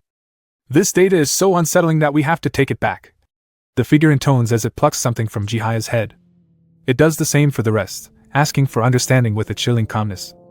The hooded figure bids them a pleasant gaming life, before making their move, vanishing with data chips in hand, erasing memories from the last login. The players awaken in the real world, disoriented, and find themselves abruptly logged out without any memories of the past day's events. The mysterious logout sign flickers as each of the players vanish. The figure approaches and calls out Wuju with his user ID Tinto the Universe, and asks him what he was thinking, doing something like this. "Are you planning to threaten the peace of this game?" The figure questions, face still hidden. It seems like you summoned the Demon King and the dungeon from another dimension. The figure accuses Wuju. Wuju begins to panic. He thinks it's a customer and asks if he should make a reservation for the dungeon. But the figure wasn't having any of it because causing chaos in the world is a serious crime. The figure introduces herself as an agent of order and one of the management of the Another World game. Management? Wuju echoes. Someone from management came, even thought the dungeon isn't open yet? Oh no! Wuju thinks to himself. He's worried that they're here to ask for taxes and rights to his dungeon. Sensing the tension, Zero moves in to neutralize the threat. The figure warns him to stay right where he is. If you move, your heart will be pierced, and you will die. The figure's voice cold and threatening. The agent instructs him to quietly return to where he came from. Wuju's mind races. How did this agent know who Zero was? Does she know something? Lucia, using her demonic eye, confirms the figure's words. I can see it clearly with this demonic eye. The threat isn't just nonsensical, it's gravely real. She warns Zero to be still, as a spear is aimed at his heart. Zero reacts with a shocked wow as he stares at the deadly strike. The agent asks Lucia if she can now see the Grim Reaper looming over them. If you are the great demon king Lucia with the demonic eye, you can see it. Lucia's not impressed. Death is a common presence, hell, after all. Lucia tells the figure that they were such a crybaby then, but quite impressive now. The agent, incredulous, questions this label with confusion. In a flashback, a young girl cries over her favorite character's death in a manga. Suke? Wuju calls out in disbelief. He remembers a memory of a young Suke running away and threatening to go rogue when her favorite character died. Lucia decides to rub it in. Back then you were an unreasonable child. But you've grown up well. She smiles.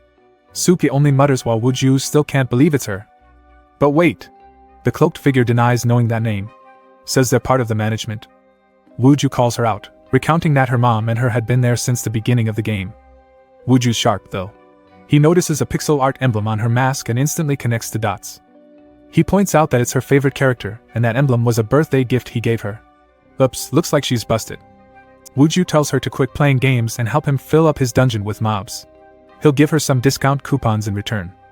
Suka wasn't having it. Instead, she asserts her authority, and tells him to eliminate all external elements from the game. But Wuju's facing issues. Daily quests are piling up, rents due, and his curse won't let him complete any tasks. Wuju's got a plan, though. He's betting everything on this one shot. Zero and Lucia are amazed at Wuju's greed.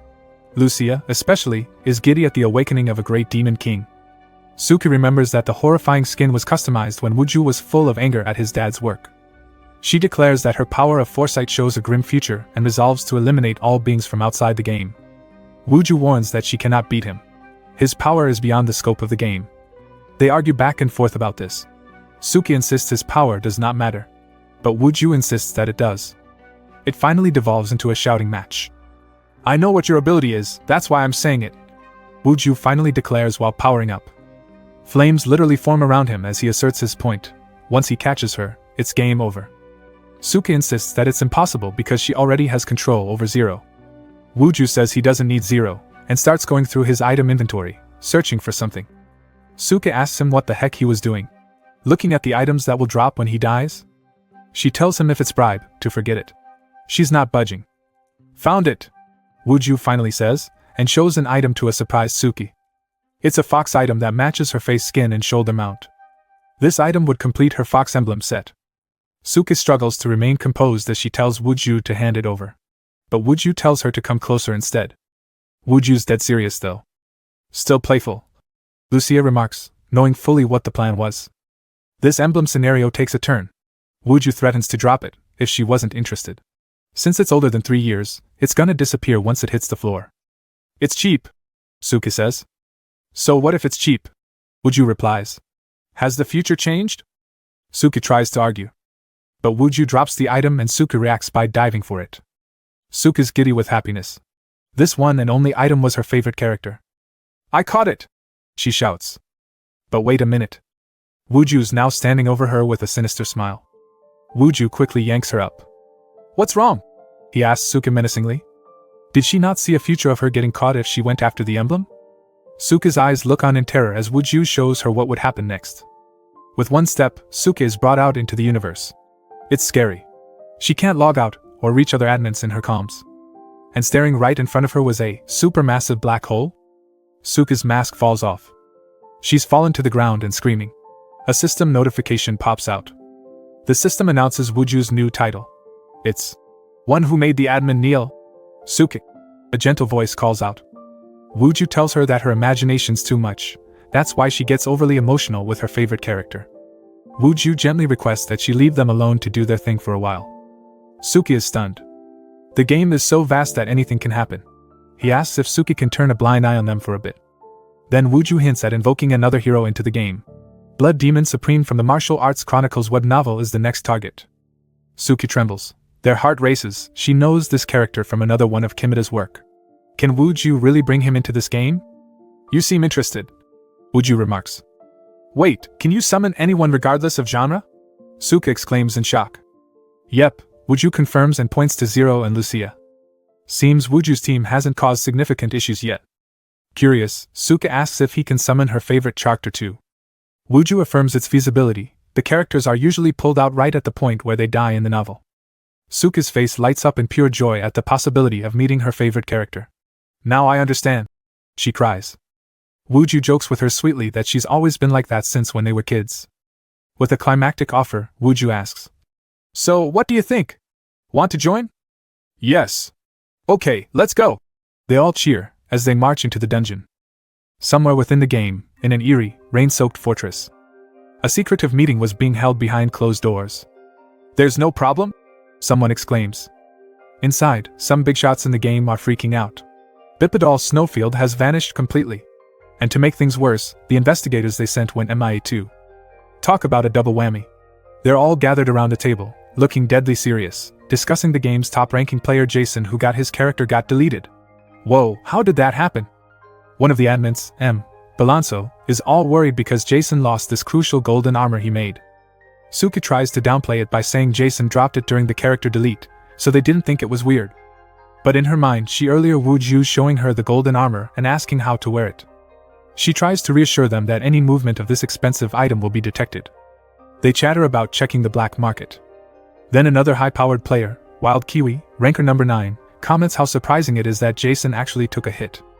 Another player speaks up that unless you were a key user, there was no way to lower Jason's defense. She continues speaking that even if it was a big incident, all they've heard were only rumors of a mob outbreak. So are you saying that there's no problem? What did you see from the future? The woman asks. Her name is Jane, the ranker number 2. Suka plainly states that what she saw was that the game and the world of its characters should not become reality. She remembers her earlier conversation with Wuju, convincing her that the game was so vast that anything can happen. It shouldn't be predictable. That's what makes the game fun, doesn't it? He explains. Suki declares that management only supports changes that makes the game more enjoyable. If you don't like the game board, you can reset it, she says. Didn't you dominate this game in that way as well? She bids them goodbye and wishes them an enjoyable gaming life. Jane is deep in thought, playing absent-mindedly with a wilted flower, slowly bringing it to life with her powers. She concludes that the administrators are trying to overlook this event and treating them lightly. It doesn't sit well with Wild Kiwi either. She's like, why don't we just go beat them up? But Balanso suggests they send a tracking team to follow the golden armor's energy. Wild Kiwi volunteers to lead the charge himself. Jane just looks on silently. She can't believe that the server wasn't able to predict an event that would paralyze it. Could it be that the admins want the board to change? She ponders. She reaches out for the flower again. This time, it's enveloped in black smoke and disintegrates. Jane is suspicious that Suka is involved. They need to find out if this is the will of the other admins, or not. Meanwhile, away from all the admin drama, Suka busts into Kim Wuju's room. She straight up asks if he's ready. Wuju's all like, yeah, I just found this rare, limited edition book. Nostalgia fills the room as Suki notices nothing's changed since Wuju's dad died.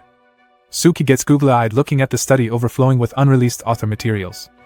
Wuju's like, let's focus, keeping her on track. They delve into this martial arts fantasy novel Wuju's dad wrote, Blood Demon Hell Record. Wuju's plan becomes clear. He's going to summon this big bad entity, the Blood Demon, known for creating zombie armies and taking on the 9 major sects alone. Wuju needs this power so he could fill the dungeon with zombies.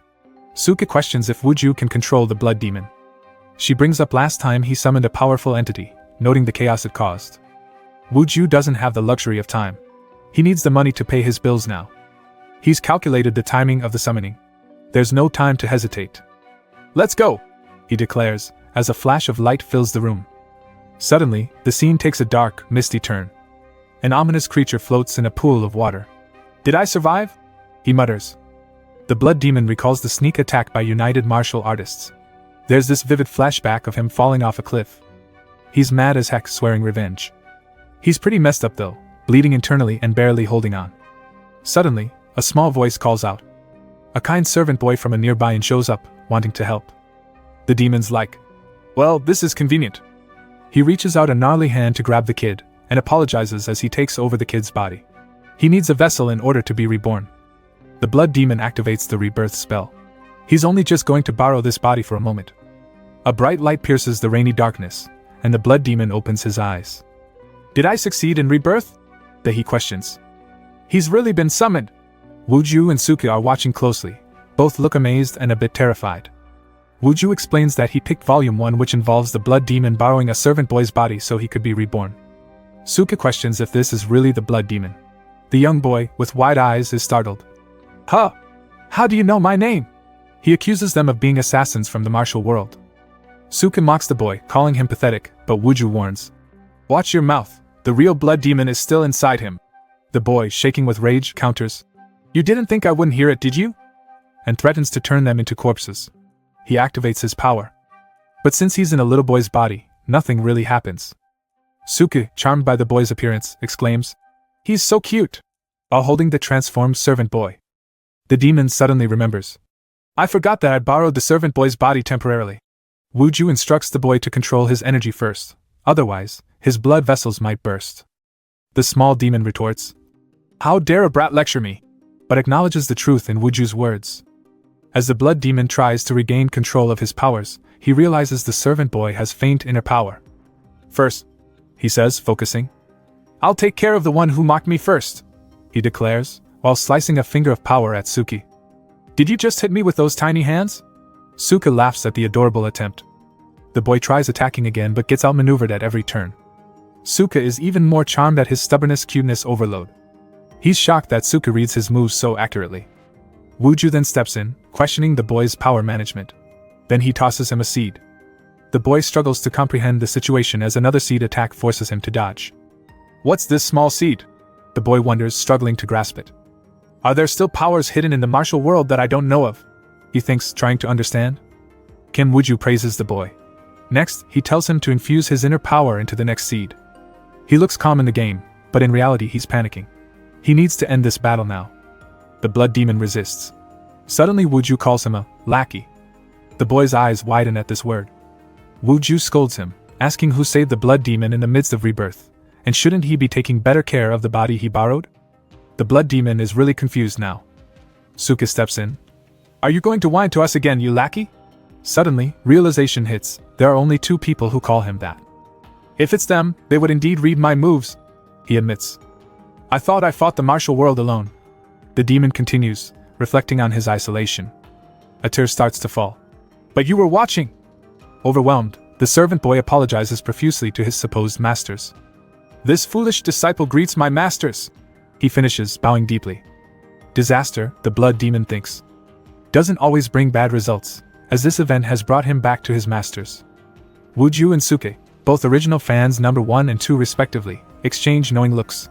Everything's going well so far. Wuju reminds him to focus on the seed. The blood demon obeys and infuses the seed with his power until it cracks. The seed explodes, releasing a wave of energy. The seed was destroyed? Suke asks in disbelief.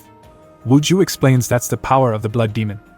Suki uses her power to see the future. The blood demon martial arts start from death, Wuju explains. From the dark earth, writhing forms start sprouting and growing. It's done, Kim Wuju confirms with finality, as he secures another power move. He's satisfied that this power can revive mobs and turn them into undead. From now on, this will be business capital. He will completely sweep up the dungeon's minions. Blood martial art, 3rd form. It's insane.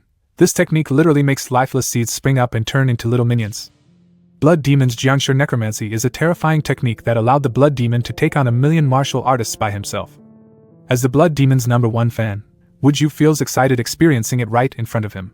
But there's a danger, and that kind of power requires a heavy responsibility to control and manage it. Wuju's friend, Suki, jokes about how she should be schooling him on this. But hey, it's not who says it first, it's about who can handle it. But the banter doesn't stop. Suka and Wooju keep bickering about this and that. And the blood demon, this little guy, just watches them. Your couple's quarrel is still the same as ever. He smiles. Today, they're at the goblin forest.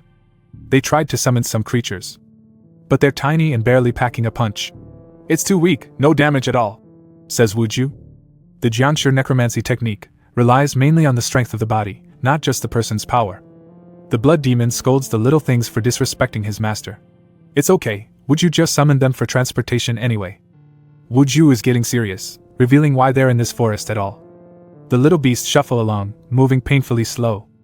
As they enter goblin territory, Wooju checks with his tiny minion if they sense anyone around, and turns out, there are two presences. Wooju explains that they are not human.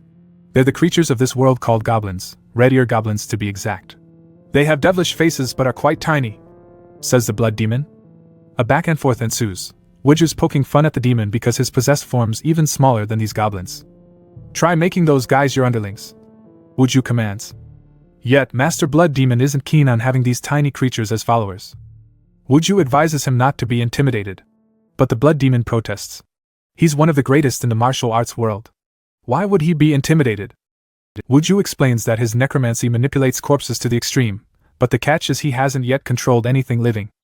This has the demon questioning things. Is his master planning to train him to be an even more complete blood demon by controlling living creatures instead of corpses?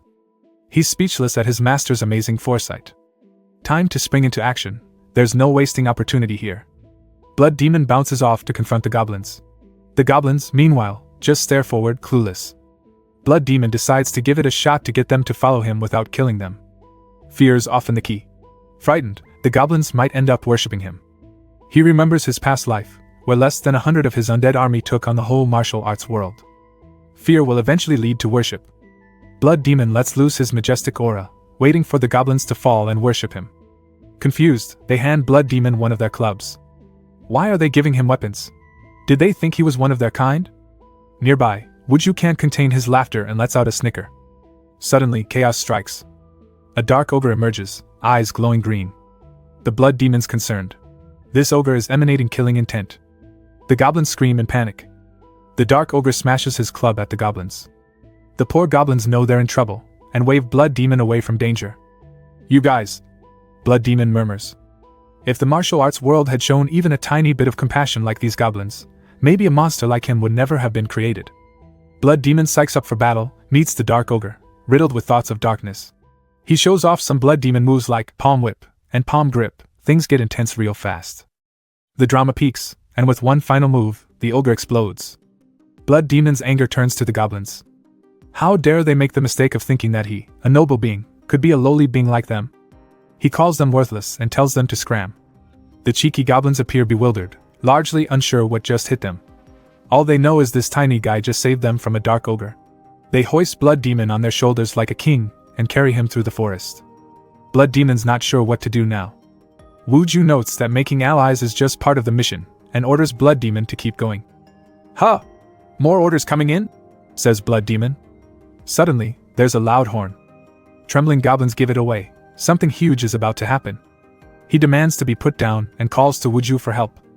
Wooju is laughing, kind of relieved but knows they barely pulled it off. Anyway, Wooju recalls that ogres and goblins have major battles in this forest every full moon. Players just usually come here to loot empty camps.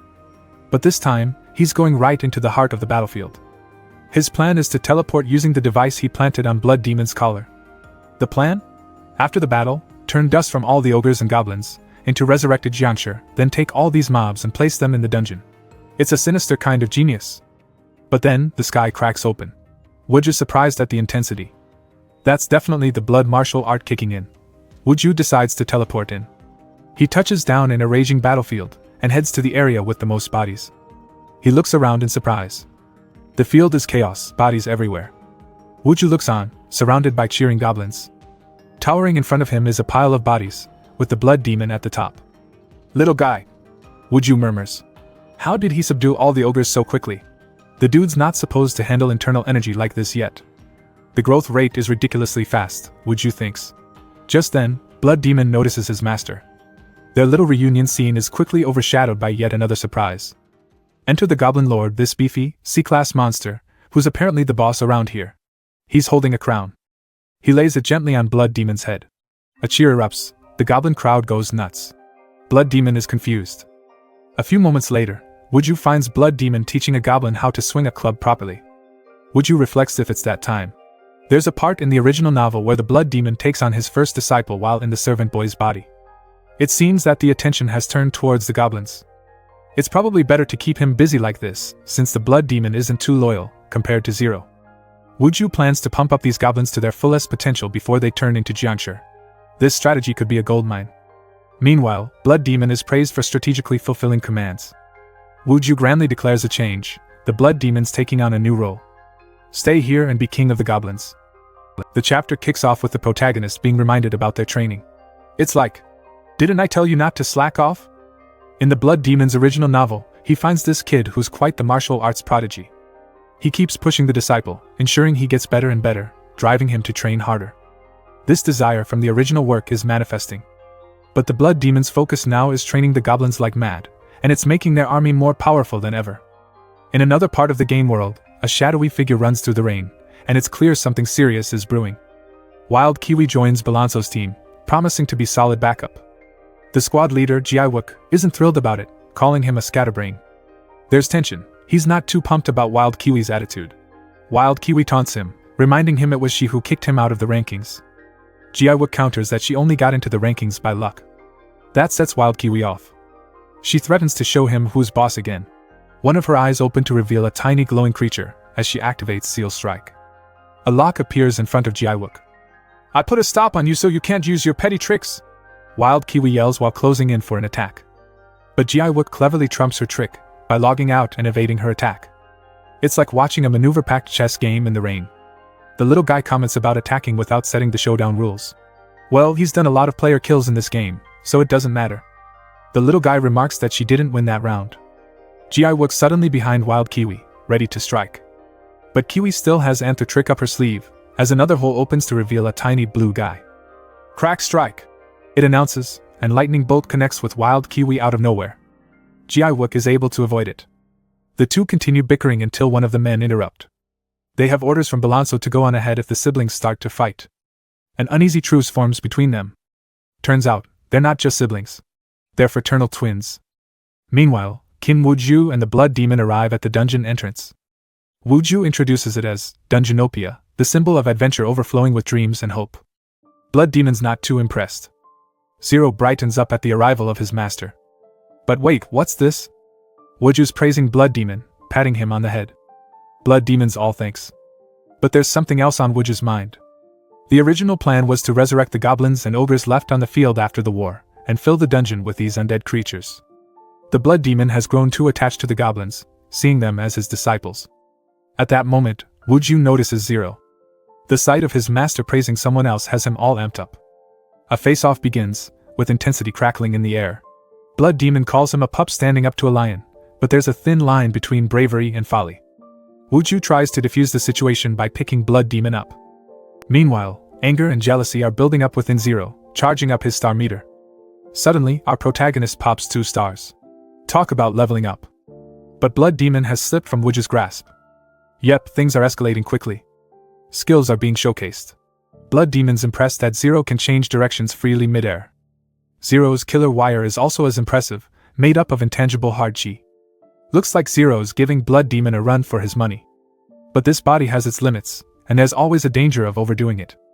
An explosion of energy illuminates the area. After, there's a pause, characters catching their breath, pondering their next moves. Suddenly, Blood Demon is yanked away. A cute one has arrived! She exclaims. Rude! Complains Blood Demon. Wuju taps Zero on the shoulder. Looks like Blood Demon is on par with a 2-star Zero in that little body. He pats Zero on the head and praises him. With a calming pep talk, the chaos settles down a touch. It's a strange little gathering under the moonlit sky. Wuju calls Lucia over to check on some things. Blood Demon's still kicking up a fuss, so Lucia stuffs his mouth with something. He starts rolling on the ground and cries out dramatically about being poisoned. Plot twist? Nope. It was a taste test meant for Lucia, and she's now fed it to Blood Demon. Wuju now turns to Blood Demon. So how's it taste? And now the kid's realizing the bold flavor and the sweet texture. Blood Demon's face lights up. He wants more. He's stressing out, wondering if it's some love potion or what. Potion, that's a good name, thinks Wu Ju. Unfortunately, Wu Ju can't give him more. It's a paid item. The item also seems to have replenished Blood Demon's energy and healed his wounds. What kind of sorcery is this?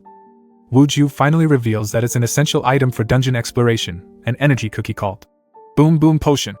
This thing's pitched as the future's hot item. But Blood Demon wants all the cookies for himself. The sugar rush created in his little boy's body was too addicting, and he wanted more. The reactions are pure fireworks, an explosive reaction, literally.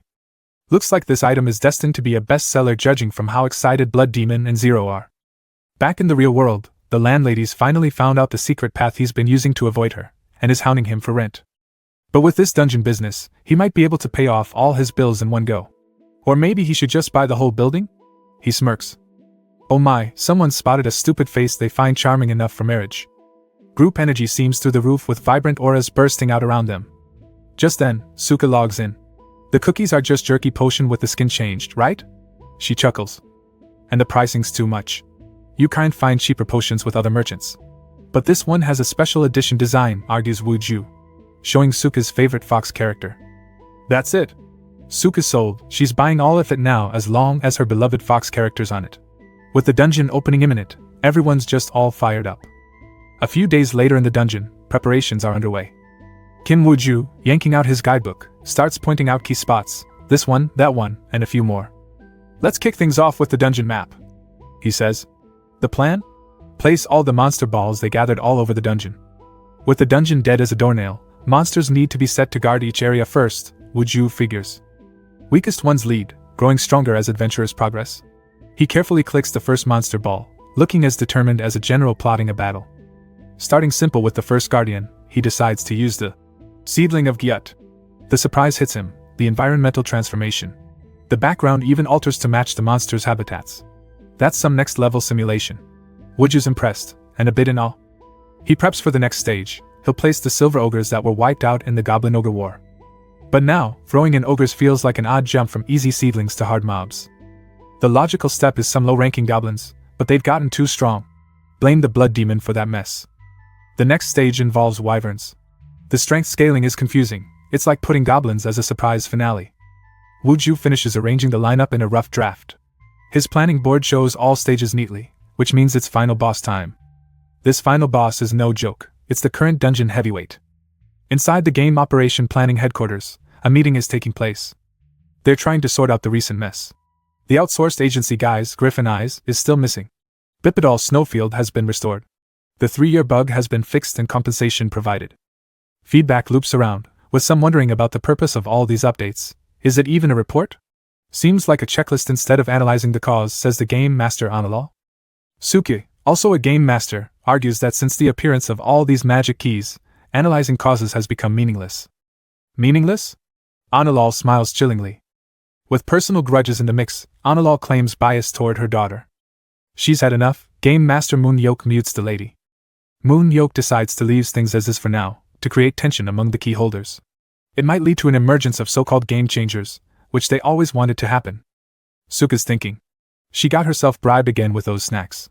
Wu Ju knows her too well. She's too lost in her thoughts, until her mom thunders. Prophet, any answer? Looks like mom's really mad now. Back in reality, Wu Ju takes on a different sort showdown, rent issues.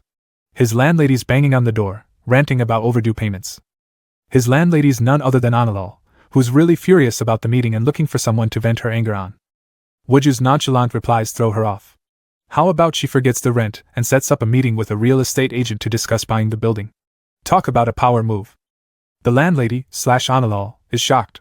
What's with this kid suddenly trying to buy her off? The landlord is left utterly puzzled, as the door gets slammed in her face. Back at the dungeon, Wu Ju reveals his aspirations openly, feeling no need to hide ambitions anymore. He gets the item shop open, picturing the profit down the road.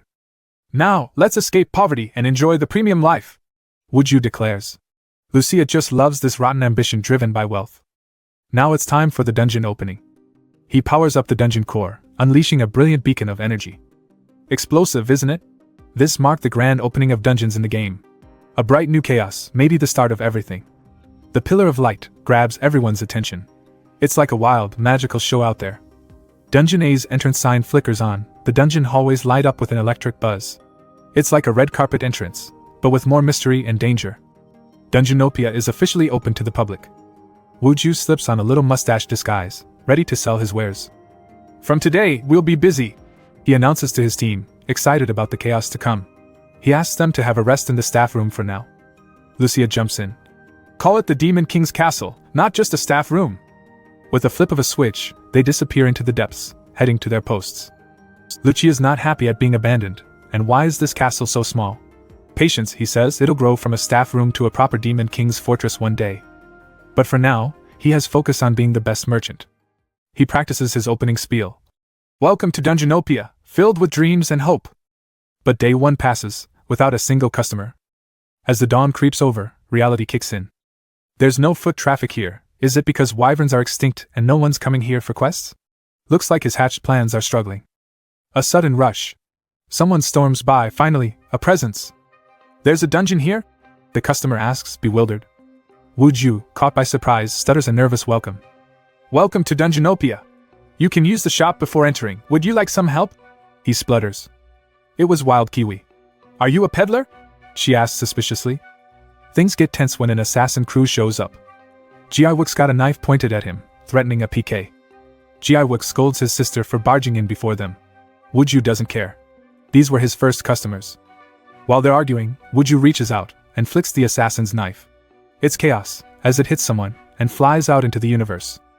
Oh dear, your items are damaged, Wuju remarks, glancing at their broken weapons. The assassins are shocked. Wuju pitches his shop's charm, offering replacements, grinning as his inner merchant shines. The assassins yell that these are all free or worthless items. But the pushy backdrop grows menacing. No matter how many items you have, eventually you'll have to buy. The shadowy thought looms. Wuju's eyes flare with confidence. Because a born merchant like me will break each one of them. No holds barred. The drama shifts with a knowing, crooked laugh from Wild Kiwi, seeming pleased. The root of all problems, it was you, wasn't it? Wild Kiwi accuses, pulling out her massive weapon. A sniper locks in his target with a skill called Sure Hit, making dodging almost pointless. Even if you try to evade, this move just doesn't let up.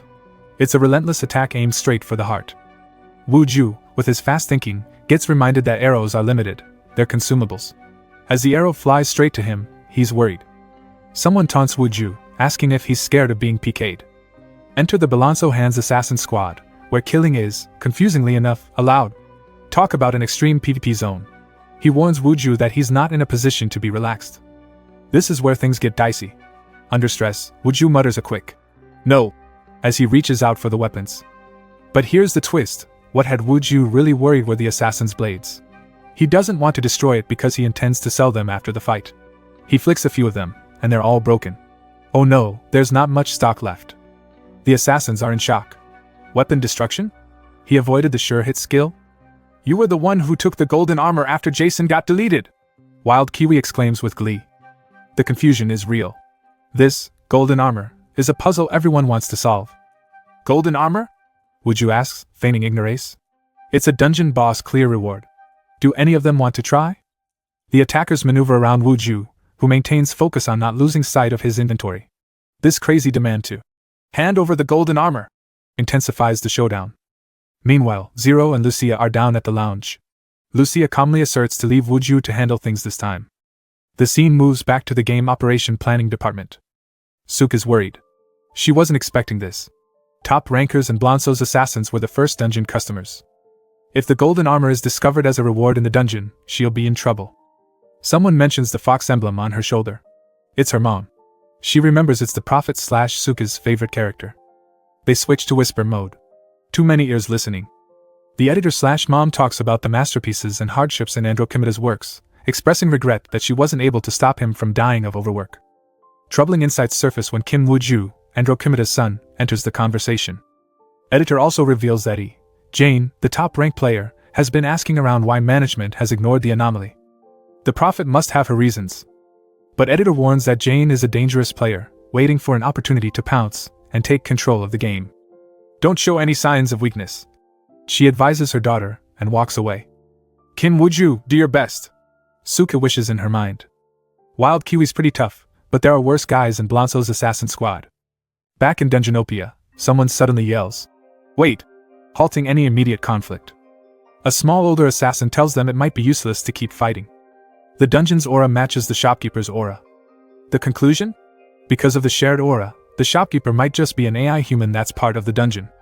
So that explains why the sniper's usual sure hit skill couldn't break through. Jiwook's not sold yet. If he's just an AI, how'd he destroy an A-grade item? With eyes twinkling, he showcases items for sale to replace his broken sword. As others squabble over whether Wuju is AI-controlled, real or fake, the focus shifts back to the golden armor leaking its aura, a breadcrumb too tempting not to follow. Wild Kiwi's super interested now. A dungeon fee seems like a small price to pay. Jiwook's still suspicious of this shopkeeper. He wants to deal with him first. But wait, Wuju calls out to buy some items before they go in. "Buzz off, coward!" Kiwi yells to her brother. "Let's hurry and take all the glory," she says, swiping to pay the dungeon fee. They forge ahead, barely pausing to catch a breath.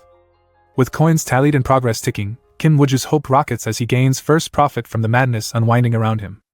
He's tasted the sweetness of success. He's so happy that his mask slips off a bit. Jiwoo only sees it from the back, but it gives him a really bad feeling. Seeing that ugly face also sends shivers down Lucia's back, but not in a bad way. But she's determined to endure. She can't wait for him to become the Lord of Hell and be her husband. She must endure it till the end. Deep in the dungeon, the atmosphere changes. The air's charged, and assassins sense it, a menacing calm before the storm. They reach a door, expecting mobs along the way, but it's eerily quiet. The golden armor's presence looms large. Just beyond that door, points the old dude. Kiwi breaks the door down. The group's running ahead, and it looks like they might hit the jackpot without any interference. But hold up, what's this? Did they go through an exit door? Confusion reigns, as they find themselves in a lush green forest. It feels familiar yet strange. It looks like the Goblin Forest. But is this reality or just some fancy illusion? The sniper fires up into the air. It makes contact and reveals the ceiling of the dungeon. It's augmented reality. It looks so real because of the immense power used to create this dungeon. Suddenly, the Gyuts emerge. No data available. Nothing about their power, level, or even habitat. It's an unknown species, an undiscovered monster. Talk about going in blind. The cool hair designs and wild nature? They really can't predict this creature's power. And just like that, their numbers grow. The archer scrambles to shoot. They need a plan, fast. But Wild Kiwi's not interested, she's only focused on the golden armor. She tells the sniper to handle the small fry. Then boom, these creatures dive in without fear. The sniper's freaking out as these monsters' abilities are unknown. Wild Kiwi doesn't care. Just stall then.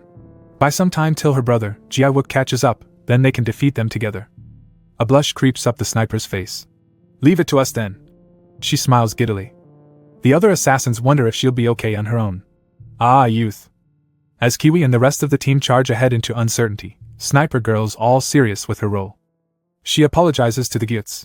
She has to finish them off before the boss comes, so she can have him all to himself. Tension rises as the creatures close in, their glowing eyes locked on the challenger. I'll take you all on! An audacious voice roars as she rushes into battle, fearless and full of spirit. Meanwhile, at the dungeon entrance, Wuju and Jiwook listen to the sounds of battle. Maybe he should invest in some soundproofing, Wuju thinks to himself. The screams might scare potential customer away. Suddenly, Jiwook drops a bag of gold coins on the table. The shopkeeper looks like he's desperate for money, so Jiwook makes a deal. He'll buy everything on the table in exchange for a showdown. The stakes are character deletion. Do you know that all merchants in the world risk their lives to do business? Wuju asks. And just like that, it's game on between Wuju and Jiwook. Meanwhile, back in the dungeon. Ah, ruin! Someone mutters. It's Sniper Girl. I thought they were powerful enemies. She grumbles, disappointed. But guess what? They're harmless, with an attack power of 0. These guys are pathetic. Sniper Girl continues. They're so weak that you don't get any XP or items when you kill them. She contemplates her options, coming to a bold decision. Her plan? A cozy picnic for just herself and her master. She's giddy with excitement as she waits for Jiwook to catch up. Outside, Wuju and Jiwook are preparing for their duel. Final check, says Jiwook. Are you responsible for the appearance of this dungeon and the disappearance of the ranker Jason? But Wuju's too focused examining the stash of gold. Is it really flawless? He wonders. Defeating a ranker? That's like asking for trouble, potentially turning friends into foes. What's Wuju's real agenda here? Jiwook really wants to know. Well, thinking about it really makes Wooju angry. He decides to step around the topic. Isn't talking a bit unnecessary during a showdown? But Jiwook can't let it go. No! This is important! Are you planning to become a new power and overthrow this current disgusting ranker system? But Wooju's done playing. The command, "Zero, kill him," is chilling. It's a tense face-off with adrenaline pumping, the intention still veiled in shadow. A few seconds pass. But nothing happens. What's this? Didn't Zero hear the call? Zero, what are you doing? Go ahead! Wooju calls again, making silly poking movements. Jiwook's humiliated that he's not taken seriously. If Wooju's so relaxed about it, he's going to go all out from the start. Wooju's getting worried and tries to stall, and offers to resolve things through conversation. Shut up! Jiwook shouts. Down at the employee lounge, Lucia and Zero stand by as Wooju calls. Zero's trying his best to ignore it. But Lucia tells him to stay where he is. This isn't the time for them to step in. Wooju needs to learn his own strength.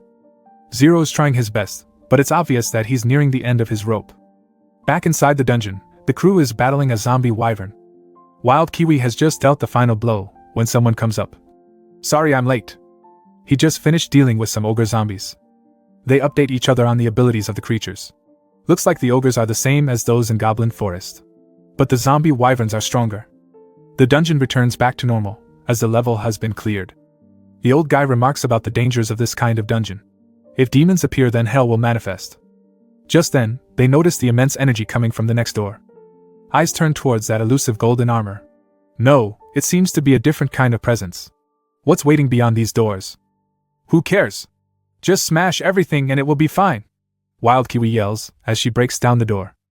But a look of surprise crosses her face. Who's this interloper? Is he friend or foe? They check out the new dude's appearance. What's up with those jorts? Is he a ghoul? No, he actually looks like a red-eyed goblin. Wild Kiwi is surprised that there was only one goblin. Old dude has a feeling that this one could be an evolved species. Anyway, it's a good time to test out something. He calls for his minion, Silver Demon, who quickly launches an attack. The goblin easily dodges the lightning strike. Silver Demon wonders if his attack was twisted by the wind. But the goblin's on the move already, yelling that such a simple attack won't work on him. The rigidity of species-specific advantages plays out in a game of wits. The other players are surprised that this goblin has power and intelligence. Looks like someone's been training them. The old guy smiles. His minion is actually a grey ogre. Looks like they'll get to see who the better monster is. The final curtain calls for a showdown of wills. A one-on-one, head-to-head. Goblin versus ogre. But Wild Kiwi's not interested. She's got her eyes set on the grand prize. The golden armor awaits. The old guy points to a door that seems to be a boss fight. Boss fight? Now she's hyped up, looking to dive straight into the action. But wait, there's a weird door to the side of the main door. Old guy senses something's off and suggests they should split up. Wild Kiwi's all fired up. Is old guy shaking in his boots because it's a boss fight? Whatever. Old guy's not scared. He's just more interested in what's behind the other door. But then, the goblin calls him a fool. You go through that door, you're toast, buddy. Oh, has a goblin mastered language? A voice booms. Old guy's suddenly got the goblin enveloped in a ball of fire. The power's too strong for the goblin. He's stuck to the ground. The warning echoes. Speak without knowing your place and it could be your downfall. He asks Wild Kiwi for permission to go through the other door. She stares blankly at him. Whatever, she'll just take the golden armor for herself then, as they both go their own ways. She's now at the door, and it looks bigger than usual. She's trying to pry the door open, when someone interrupts. It's the goblin. Turns out, he's the gatekeeper of that door. It will only open if they defeat him. Yet Kiwi's on fire, no door can resist her might. She shockingly pushes the door open with raw power, shocking the goblin. And the old guy has left too. Oh well, nothing the goblin can do. Now nothing can stop his master now. Meanwhile, they're back to the showdown. How dare you ignore your opponent? The ogre thunders. The goblin's annoyed about getting ignored. Don't they know that he's the strongest in Goblin Forest? While all this claims to fame contest is on, the old guy emerges through this glowing portal. Turns out, this Goblin Forest feels eerily genuine, not a dungeon facade. He comes across a kid seated on a ledge. Is this kid the portal guide or just some gatekeeper? Blood Demon turns around, and wonders where this tiny creature came from? Old guy chuckles. He's never seen someone with such power in a tiny vessel. Old guy declares that he's more powerful. Oh, did they just judge Blood Demon because he was sitting down? Insults fly, each trying to provoke each other. Looks like I'll have to teach this irritating brat the manners of the martial world, old guy says as he powers up. Martial world? We all know how much Blood Demon hates those guys, so bring it on. The scene shifts to another part of this game world. We're kicking off at Riddle Village, at the North God's blacksmith. Inside, there's a sword glowing like it's fresh out of the forge. Good, someone mutters. We meet M. Balanso himself, ranked number 6 and a known weapon maker. Turns out he can sense that his crew is close to getting the golden armor, but they don't have it yet. Someone questions why such an important task would be handed to them. His team, Balanso's hands, as it seems, are just made up of washed-up players. Enter Ninja Husky, known as Poppy, ranked number 4. Balanso reassures that although the group appears weak, they're not just any old swords, thanks to Balanso's refining. They are strong enough to battle most of the top players. Now, cut back to some fiery action. The old guy is feeling somehow provoked. Standing on a cliff, he taunts with a smug. Are you angry? His opponent, smaller in size, mocks him back, talking about his shoddy footwork. But the old guy, exuding some serious power, tells him to keep talking. And boom! He's off with a move called Thunderbolt Step, leaving a trail of pure speed. But Blood Demon is unfazed. You misjudged your opponent. I will enjoy your energy, he declares. His adversary doesn't look thrilled, eyes wide open in realization. Old guy figures out his vital energy is getting absorbed. Did you absorb my vital chi? He questions. Turns out, this technique is what drew him to the Rainbow Gate in the first place. He formally greets his opponent, and asks for a fighting match with him. Surprise! Old guy introduces himself as an 8-year-old genius who is a superfan of the martial arts genre, and reveals his ID, Heavenly Demon. What? That face is an 8-year-old's? Blood Demon exclaims in shock. Heavenly Demon is all about Miramway, blurting incomprehensible things about martial arts. Heavenly Demon wants to cut to the chase and fight. But first, a question, did he face the Red Goblin before going through the Rainbow Gate? Ah yes, the goblin with awkward speech. Blood Demon explains that he just started to speak properly, and will get better soon. Full of excitement, Blood Demon grabs Heavenly Demon's arm and wants to know if his student was a worthy opponent. Old guy Heavenly Demon replies that he had him spar with his own pupil. But he's sure about one thing now. I'm taller than you, even when you're on tiptoes, teases the old guy. Lightning crackles around Blood Demon. He kicks away, feeling unimpressed.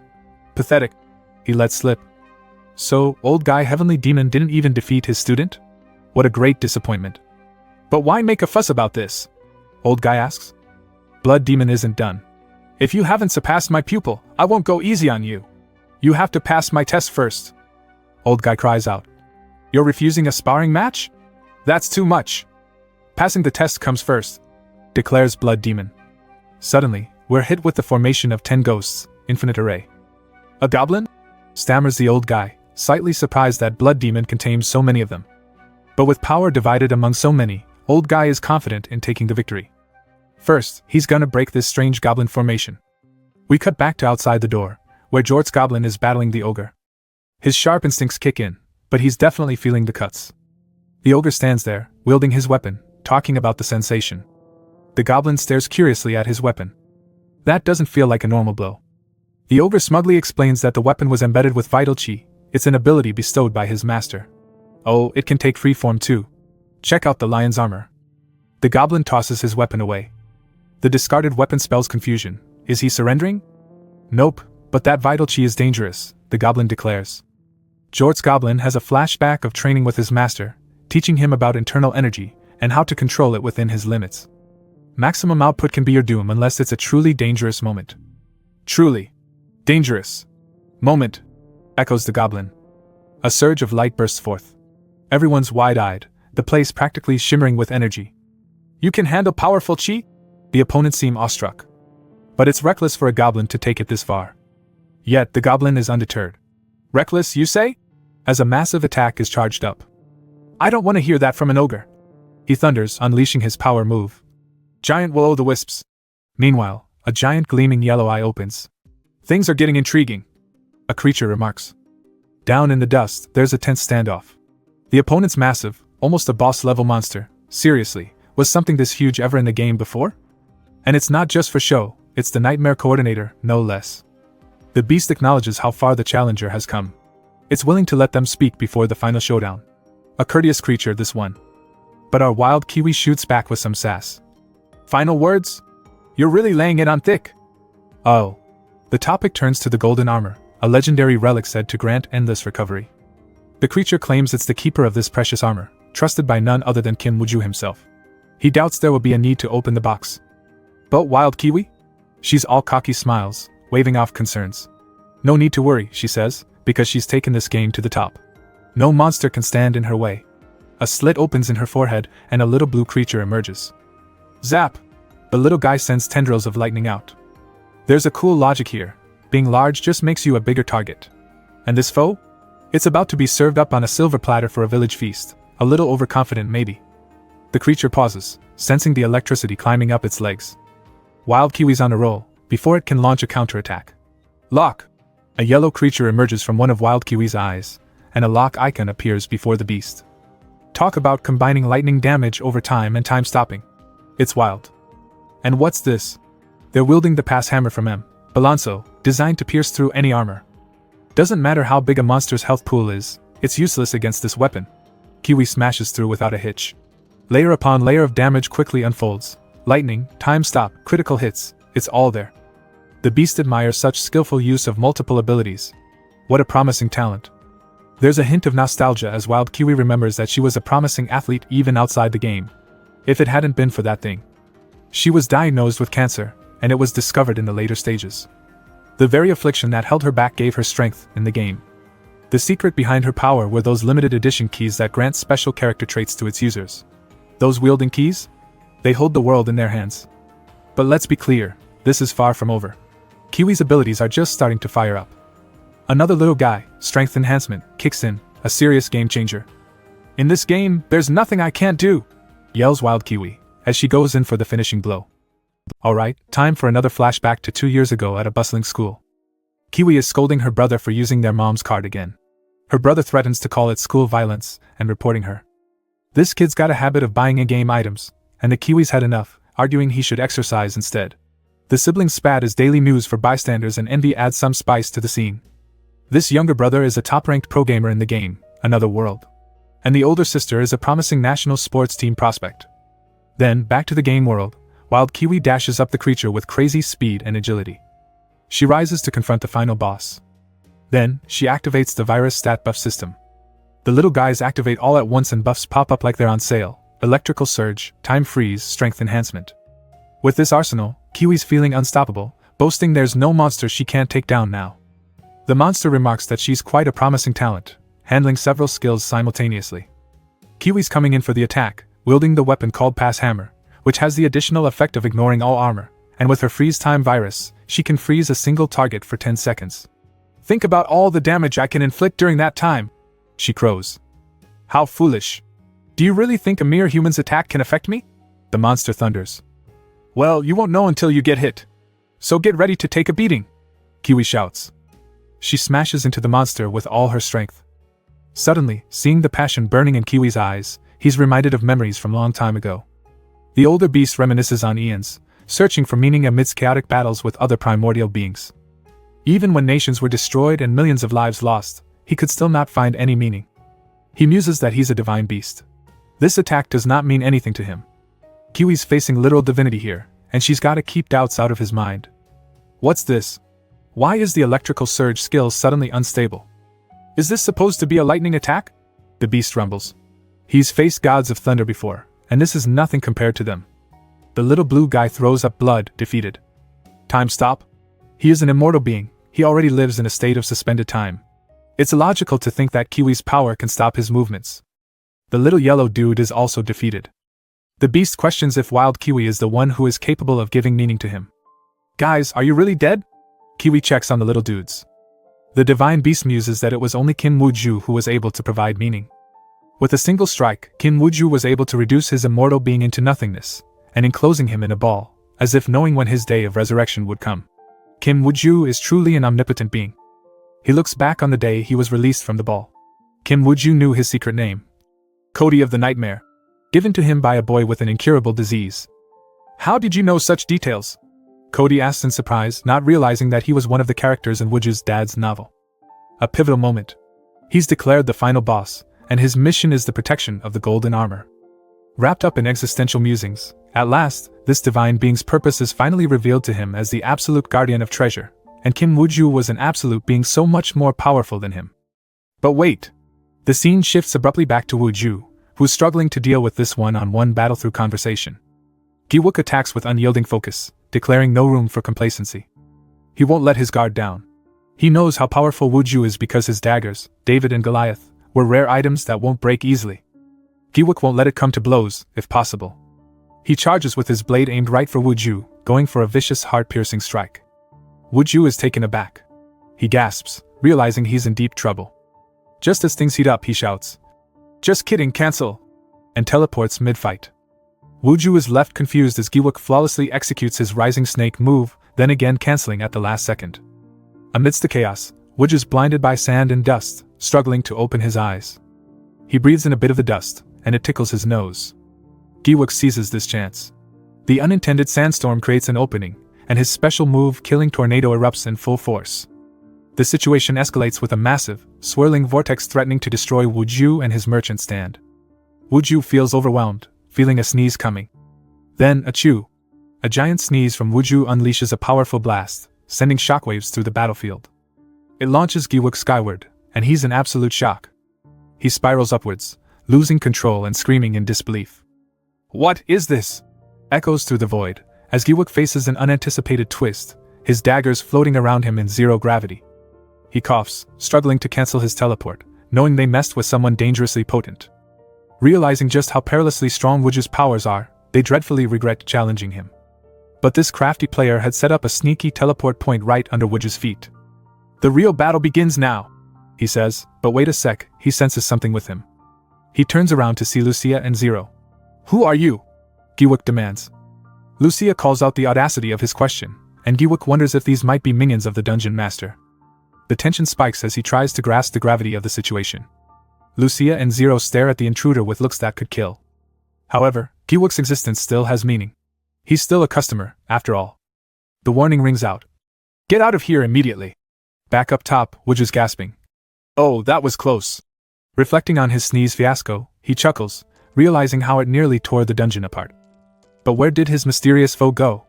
Woo-ju looks around, as Gi-wook materializes in front of him. "You've planted your minions down there, haven't you?" Gi-wook exclaims. His enemy seems aware of his crewmates Lucia and Zero, so he quickly dismisses them as useless. But Woo-ju questions Gi-wook if he saw that person with black hair and a red scarf, who was ignoring his orders. "I envy them," Gi-wook mutters.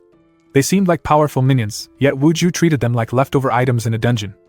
No, actually, they aren't items. Zero alone could wipe out a whole area on the map, like Bipedal Snowfield.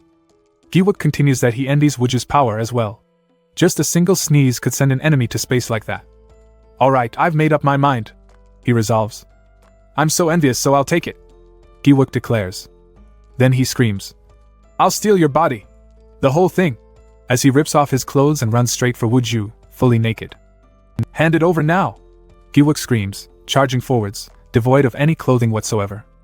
Back in the real world, Woo-ju's yells could be heard throughout the apartment. "Are you a perv? Why are you stripping in the middle of a showdown?" Woo-ju cringes. As expected of being in the customer service industry, sometimes you have to deal with crazy people. But then, he gets an evil look on his face. He talks about his business plan, figuring this madness might just be the new normal for him. Then, it gets wild. This audacious Gi-wook declares he will have it all. Kim Woo-ju stands his ground, a little shaky but sure he's done nothing wrong. He's gonna send him flying with a shockwave. Gi-wook dives into what he thinks is an awesome power, a sneeze that could launch him into space. But he noticed how Woo-ju subconsciously lifted his head when he sneezed, trying to avoid hurting the earth. He utilizes this technique called White Swallow brushes Gangnam ground, and whirls across the floor. He challenges Woo-ju, can his opponent really throw a punch while running so close to the ground? Woo-ju's worried. He's been read like a book. Looks like this dude isn't just a pervert, but a smart pervert. "I finally caught you," announces Gi-wook, closing in on Kim Woo-ju, capturing him in a hold. Before the game became purely skill-based, he was the best at making crafty bug plays. "Exploiting bugs or unintended interactions in playstyle is the epitome of mechanical outplay," he rambles. And because of overpowered players like Woo-ju, the game was robbed of any real challenge. Woo-ju reminds him that his playstyle of exploiting bugs was problematic too. The naked leader reminisces about the days when bug exploits ruled. He recalls a bug when players shared the exact same coordinates, and the cancel teleport command was used. Kim Woo-ju couldn't care less about such exploits. Gi-wook doesn't let it slide though and prepares to demonstrate his point. He executes the command teleport cancel and account change in quick succession. The confused leader wonders what just happened. Kim Woo-ju is unfazed, declaring it was just a bug. But wait, it's not Kim Woo-ju anymore but Gi-wook. He's gloating about making the right choice, taking over this body. Are you kidding me? After I worked so hard to become dungeon owner, you swap me into this broke pervert? Woo-ju screams. Things aren't going as planned. Gi-wook realizes Woo-ju's got barely any money in his account too. Gi-wook flaunts his account balance, 7.3 billion in gold, shocking Woo-ju. And he's got over 99 rare and expensive items in his inventory. But this isn't a cheat, it's all hard-earned. Well, did you change your mind? A devious Gi-wook smiles, as Woo-ju goes over his inventory, still incredulous over all the expensive items in it. Woo-ju's like, there's no way this can be real. But if it is real, someone's about to cash in. Meanwhile, in the employee lung, Lucia finds this greedy face disturbingly attractive, but knows this conversation's turning dangerous for her. She orders Zero to go. No more restraint needed, it's time to join the party. Zero bursts forth, ready to assist his master, proudly showing that he's now charged up to 3 stars. Gi-wook recognizes Zero from earlier. Welcome, now congratulate me on my new body. But wait, Zero stares at Woo-ju's body curiously. Something's not right. At that moment, the sniper girl comes out from the dungeon. She got tired of waiting and is now looking for her boss.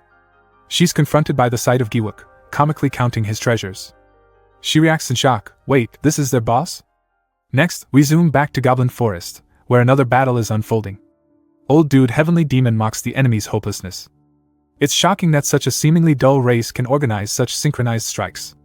He's thinking of a strategy to deal with this mob. The Goblin waves weave a relentless formation, testing every bit of resilience. Old Dude is quite impressed. Blood Demon watches all this. His Goblin formation will only spin faster and faster. What's Old Dude gonna do about that? But instead of fear, there's pure excitement. With a dizzying display of lasers, skills reach a crescendo in the heat of the battle. Old Dude wants to keep the fight going, savoring the thrill of the clash. It's an impressive feat, really. Maybe he should take up monster taming too. Suddenly, the Old Dude flies into the air. He decided to escape to the air? Blood Demon grin. That's great news, as the Goblin's rotation is unrestricted in the air. Old Dude charges upwards, creating a stunning display of mystical power. But it looks like he has a plan. Up there, he has a better view, and starts hunting for weak links. His target? The least experienced fighter. It always comes down to that one crack in the armor. Chubby face! You idiot! Blood Demon screams, as he realizes Old Dude's plan. The arena shifts as he unleashes Hypergravity Compression Blast. The ground trembles as the technique hits the formation at its weakest point.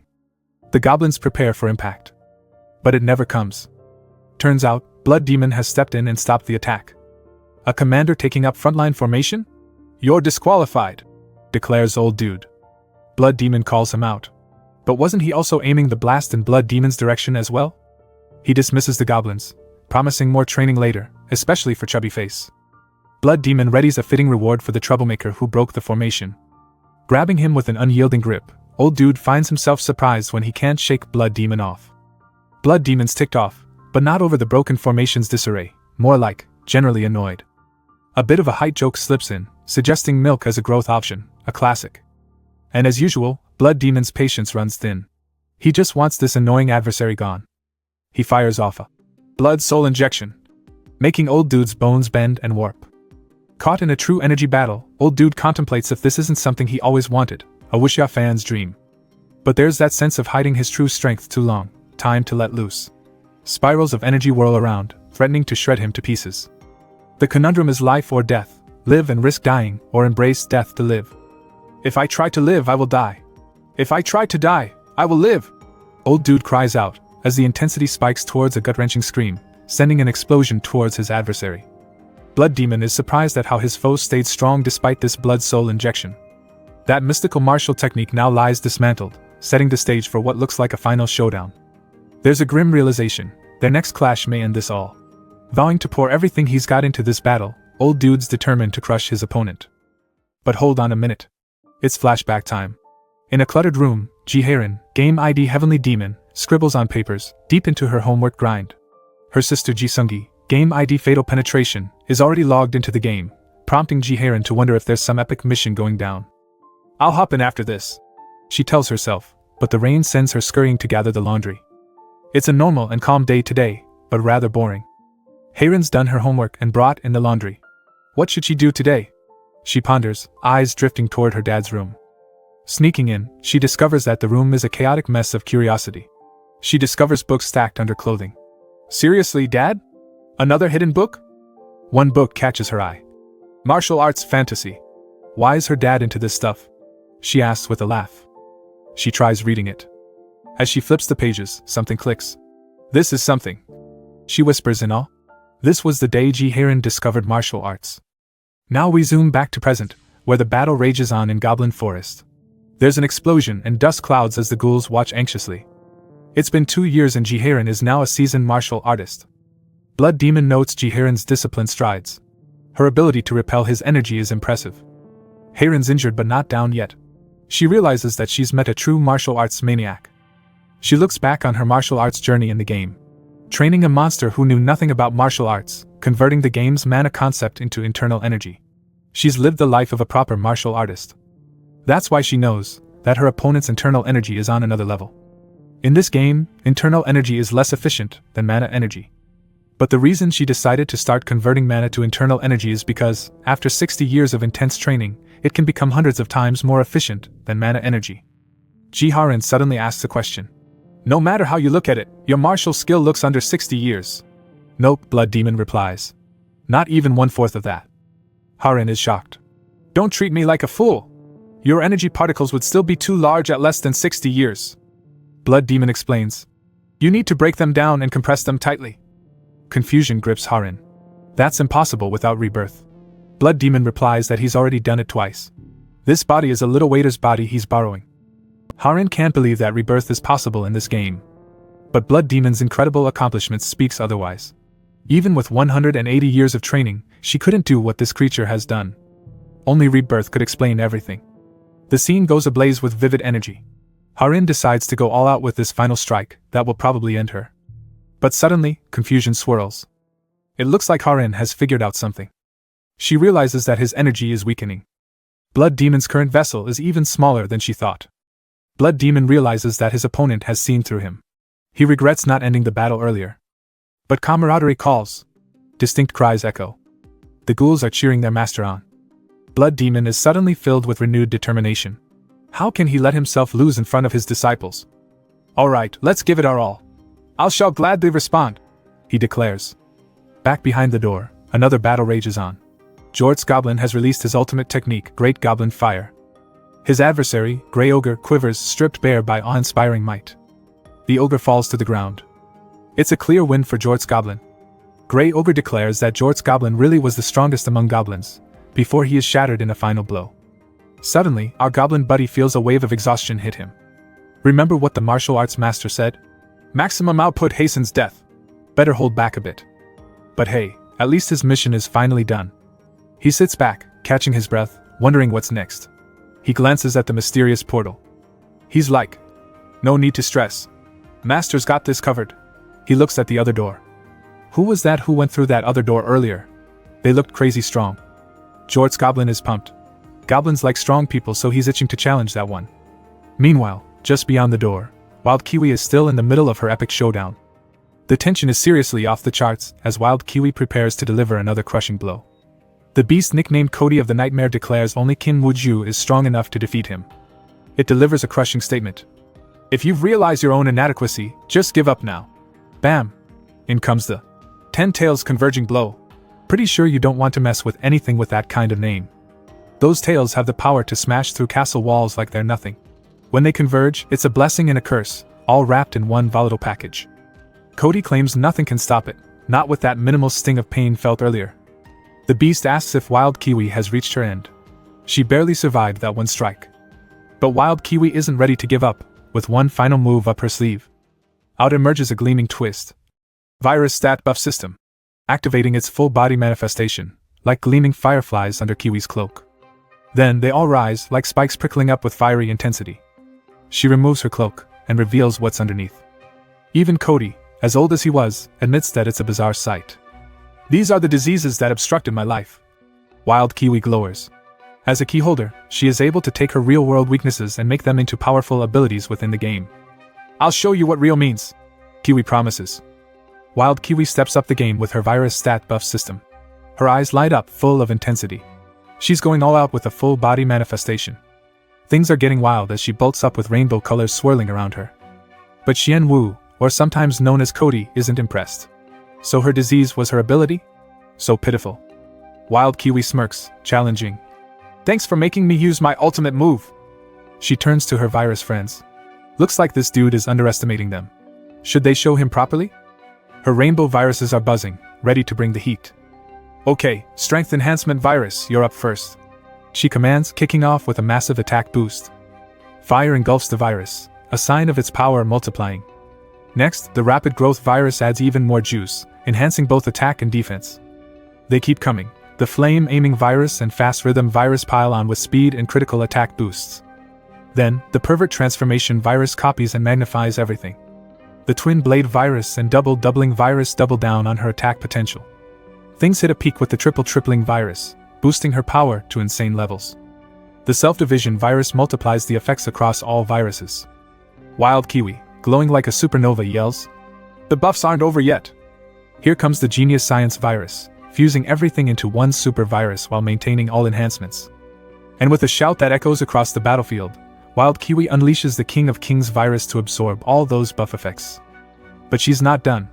Proliferation Explosion Virus kicks in, amplifying her stats by an impossible 100-fold. The Sound Amplification Virus echoes the power, adding yet another layer to her buffs. Her power escalates like crazy, a display of sheer energy enveloping everything. Xianwu watches, murmuring that all these frantic displays are nothing more than a fleeting fireworks display. He reflects that in the end, it was the final struggle of someone who does not have much time left. Wild Kiwi's ready though, ignoring his doubts. "Are you done talking?" She interrupts, focused on silencing Xianwu with her ultimate move. Her final form, a fusion of all buffs, completes the virus stat system. "I know I don't have much time left," she admits, her power reaching its peak. Reality flickers as she balances on the edge. Her real-world heart rate is skyrocketing, doctors mentioning a critical situation. One of the nurses asks if they should remove her VR. "No. The game is like a respirator for this patient," replies the doctor. Back in the game, Wild Kiwi is in the zone, attacking Xianwu, ready to end it all with a single strike. The pass hammer's penetration power increases the attack further. She's ending this with just one hit. Xianwu's skeptical, thinking no mere human could bring him down in one hit. He's almost amused, thinking of the thousands of years since he last found something funny. Only Qin Wuju could destroy him with one hit. Xianwu is growing bored of her attacks. Even if she increased her power, the vessel is still the same. Wild Kiwi agrees that her attack power has increased by only a small amount. But with Balanzo's legendary pass hammer and the buff effects of her viruses spread throughout her body, her attack power is now multiplied 1,000,000 times. Suddenly, a surge of power explodes around Wild Kiwi, her abilities skyrocketing. She unleashes a force multiplied by 100 million, causing a massive shockwave. Xianwu is caught completely off guard, the ground shakes as if the earth itself is breaking up. Xianwu struggles to maintain his footing, claws digging into the ground. The impact sends debris flying everywhere, the sheer power Wild Kiwi controls is astonishing. Xianwu can't believe his eyes. "What is this? Impossible!" he exclaims, eyes wide with shock. Wild Kiwi, still full of fight, glares at him. "You're still alive?" She taunts, raising her weapon with confidence. "Then how about just one more hit?" she challenges, ready for another attack. Xianwu realizes he's underestimated her. An intense blaze of energy crackles around them as he calls out for help. "Mr. Kim Wuju, Absolute One!" Meanwhile, the Absolute One, Kim Wuju, is at the entrance of his dungeon, doing a happy dance. Still currently in a body swap, his account balance has skyrocketed to 7.3 billion gold, jackpot. Jiawook is also happy in his new body, everything feels amazing, limitless even. Suddenly, a loud scream snaps him from his thoughts. There's a disturbance. Sungi's in a frenzy. "Leader is going berserk to the point of dancing naked?" she shouts in disbelief. "Ji Sungi?" Jiawook, in Wuju's body, questions in surprise. Internal panic hits, as he realizes the situation. Thinking the dancing dude is her leader, she cries out to them to stop dancing and lean on her if he had any problems. Jiawook orders Wuju to put on some clothes from his inventory. But Wuju doesn't want to. He's just gonna dance like this all day. This annoys Jiawook. Since they're still in a showdown, he's just gonna test his new power on Wooju then. Good! He gets up dramatically. I'll make you my first sacrifice! He takes a step forward and a burst of light pierces towards the cosmos. What's happening? He wonders, baffled. Am I in another universe? His mind races as he spots Saturn. He grapples with his situation, thinking he only stood up from his seat, yet here he is among planets. Running out of oxygen, he frantically yells out, "Cancel teleport!"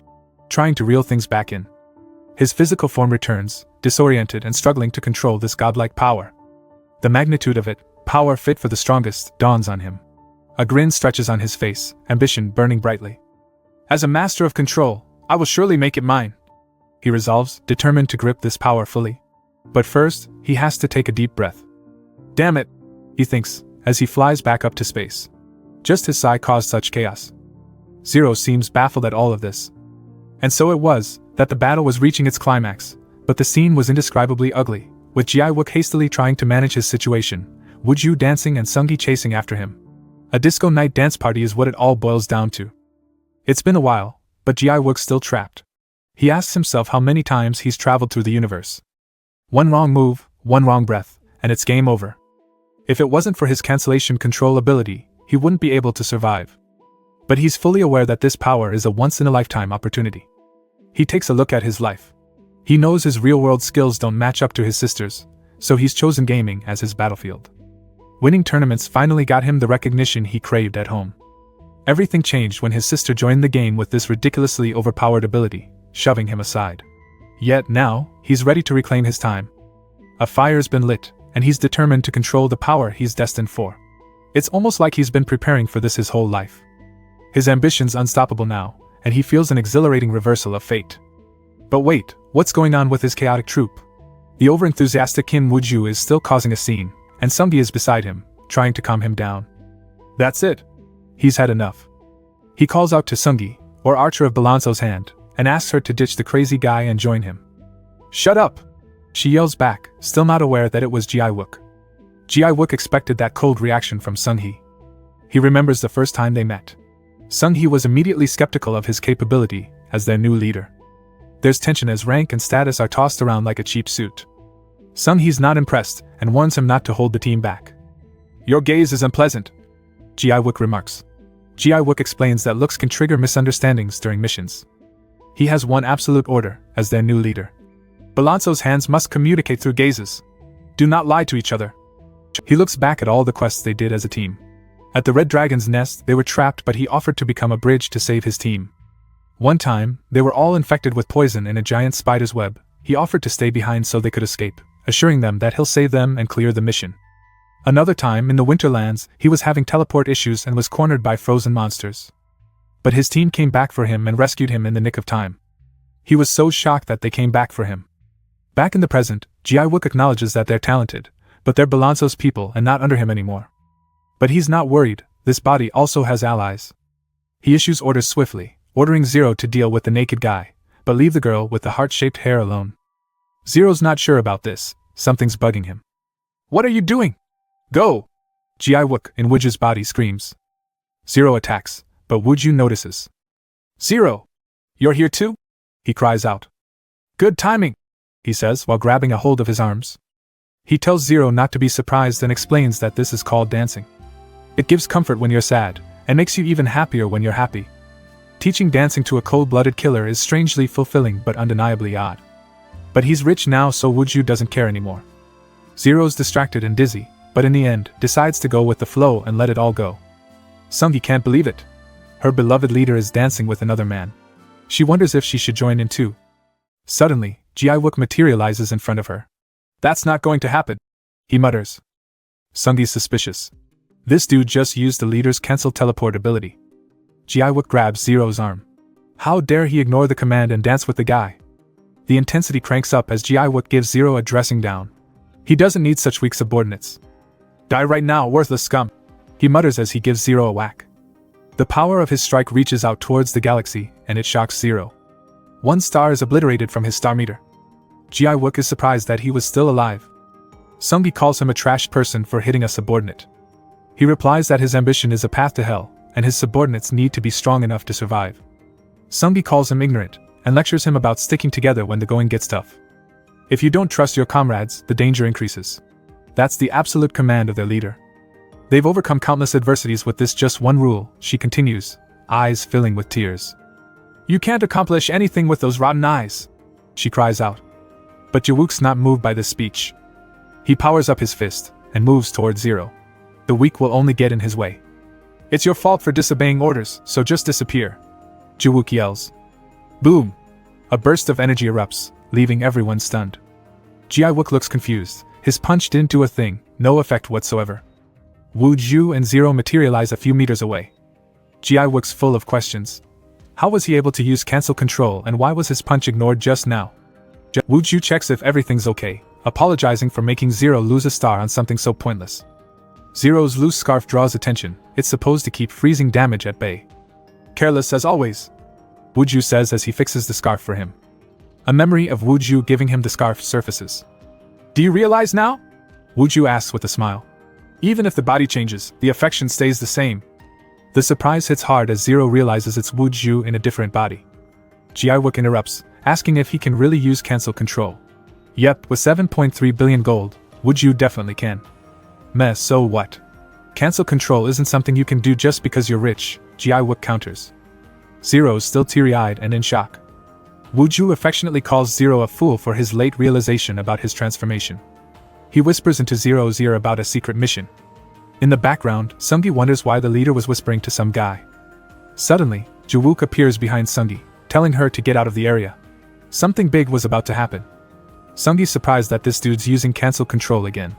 She tells the guy she's sticking with her boss, and not going anywhere. You were always like that, Jiwook mumbles, which leads to a heartfelt confession that's both surprisingly sweet and tragically late. Sungi, I've always liked you a lot. She's in shock. What's with this guy? In a bittersweet inner monologue, someone admits they'd never have confessed in their original body. They're about to dive into danger but can't help reflect on this new development. Farewell, first love, he declares as he takes a deep breath. Sungi's still in shock at the surprise confession. She can't understand why her heart is racing. Wait, could this person be? But before she can say anything, she's sent spiraling outwards. She screams for him to stop. There are still so many things she needs to say. But off she tumbles, halfway around the world. Is it done? Jiwook asks himself. With just a sneeze, he was able to evacuate Sungi somewhere far away. That should be enough to keep her safe, and he was able to confirm that this power works correctly. But a nagging question eats at him. Why didn't his attack land earlier? This upcoming showdown will give him answers. Calmly, he asks Wu Ju why he didn't use cancel control from the start. Wu Ju sends Zero on his way to do the secret errand. Okay, let's wrap up this showdown, Wu Ju declares. But Jiwook says, no. Answer my question first. And put on some clothes. Jiwook explains the inherent risk how cancel control is vital even before they switch bodies. Wu Ju tells him again that cancel control puts too much burden on the VR set and costs a lot in electricity bills. But since he has 7.3 billion gold, he doesn't have to worry about that anymore. Wu Ju goes on the attack, and sneaks up on Jiwook, suggesting that hurting his subordinate wasn't the best move. But Jiwook's one step ahead, transporting himself behind Wu Ju. I can tell you're slow, he says. To be honest, you're really bad at this. He finishes, landing a blow on Wu Ju. Their attacks land, but there's no effect. Why doesn't Jiwook's power work on him?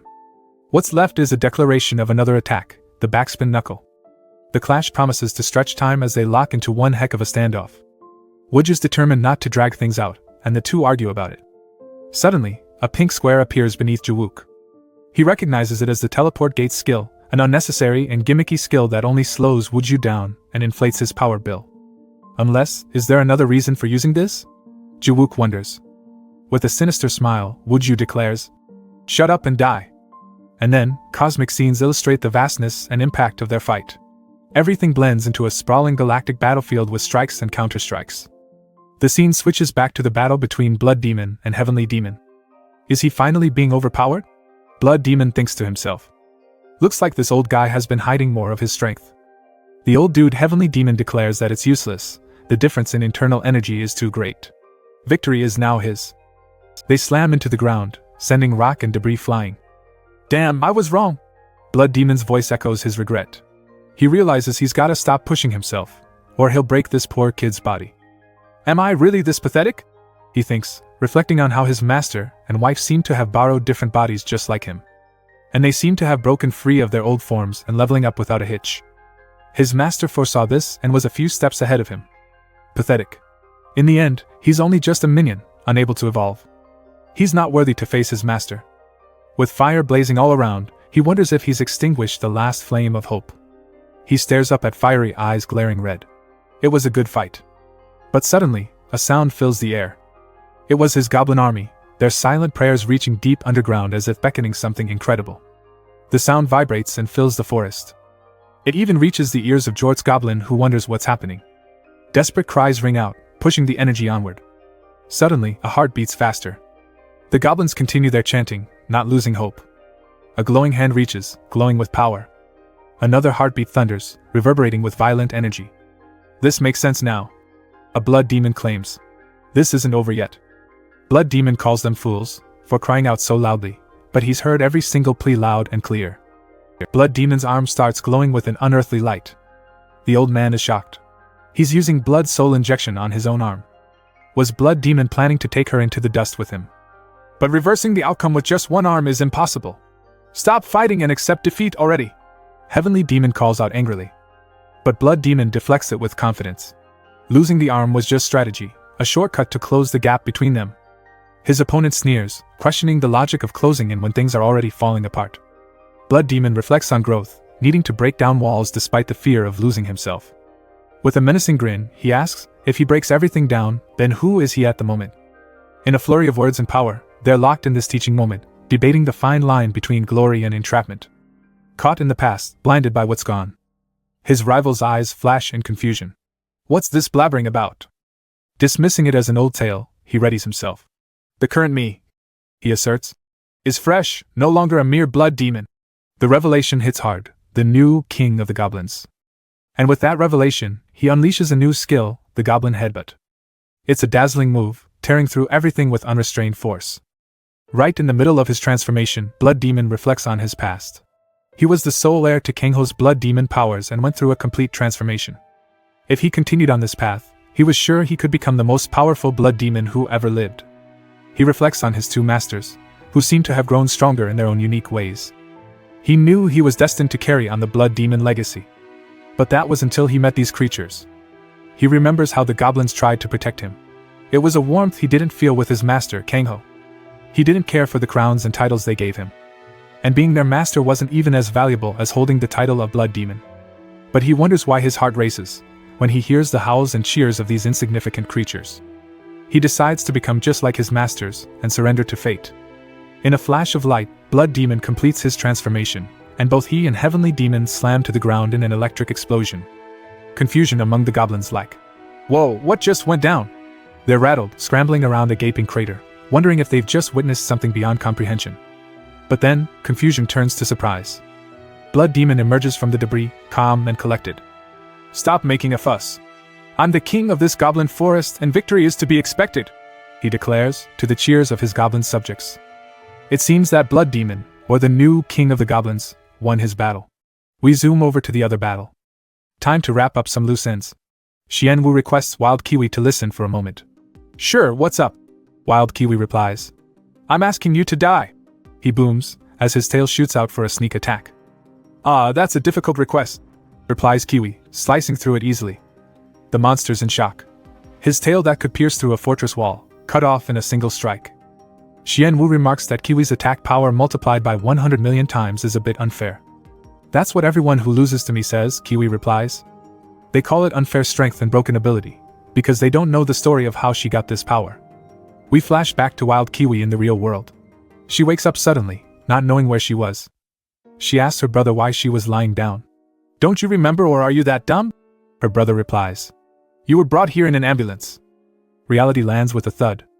She's got cancer, and the selection for national team is only 3 months away. The docs explain that the cancer spread quickly because she was young. Night falls at the hospital. Wild Kiwi, or Seo Yoon in the real world, is still in denial. They're just overreacting, she thinks. A few days rest and she'll be better. But she starts coughing up blood. "I might need to rest longer than I thought," she says. Looks like it's a much bigger deal after all. Months change, seasons pass, the day for national team selection arrives. But Kiwi's still in the hospital. She really worked so hard for it. Should she give up? She thinks, tears streaming down her face. Suddenly, a guy's voice interrupts her thoughts. The battle of life still rages on. Even if you're battling cancer in the real world, you have a great opportunity in Dear World, says the guy. He holds up a silver key. What's Dear World? Kiwi asks. The Another World game, the guy explains. And this key will give her special powers. She recognizes it as the game her brother plays. The guy offers up the key and smiles. A reward for a life that's fading away. Ignite your final flame. Okay, now back to the battle. Wild Kiwi doesn't care if others mock her power. She's paid the price for the privilege, and she's gonna do whatever the heck she wants, even if it destroys her. Xianwu wonders. But won't your power disappear if you destroy its very essence? Wild Kiwi counters that it was only a reflection of reality. There's no way it can be eradicated in some game. As Wild Kiwi's final blow lands, Xianwu replies with a smile. Guess there's no need to hide anymore. You've done well, my former physical self, the monster declares. A tiny being emerges from the chaos of the old crumbling body. Kiwi's disappointed. She was hoping to finish off the monster in one blow. Oh, but your attack on my former self was quite impressive. Xianwu squeaks. What is this? Was that just a shell? Kiwi stares. Our divine critter now looks like a cross between a trippy lollipop and a worm. Think of this as my phase 2, the creature says. The treasure's still stashed away, and the rules haven't changed. She still needs to defeat him. Kiwi loses her temper. Should I just stomp and squash you? You're too arrogant for something that looks like one of my worms. Hey, don't underestimate me. I'm still a divine being, you know. If those worms are your source of power, then I'll crush them and return them to nothingness. Xianwu cackles. Kiwi's not backing down, but she notices a strange blue light on her arms.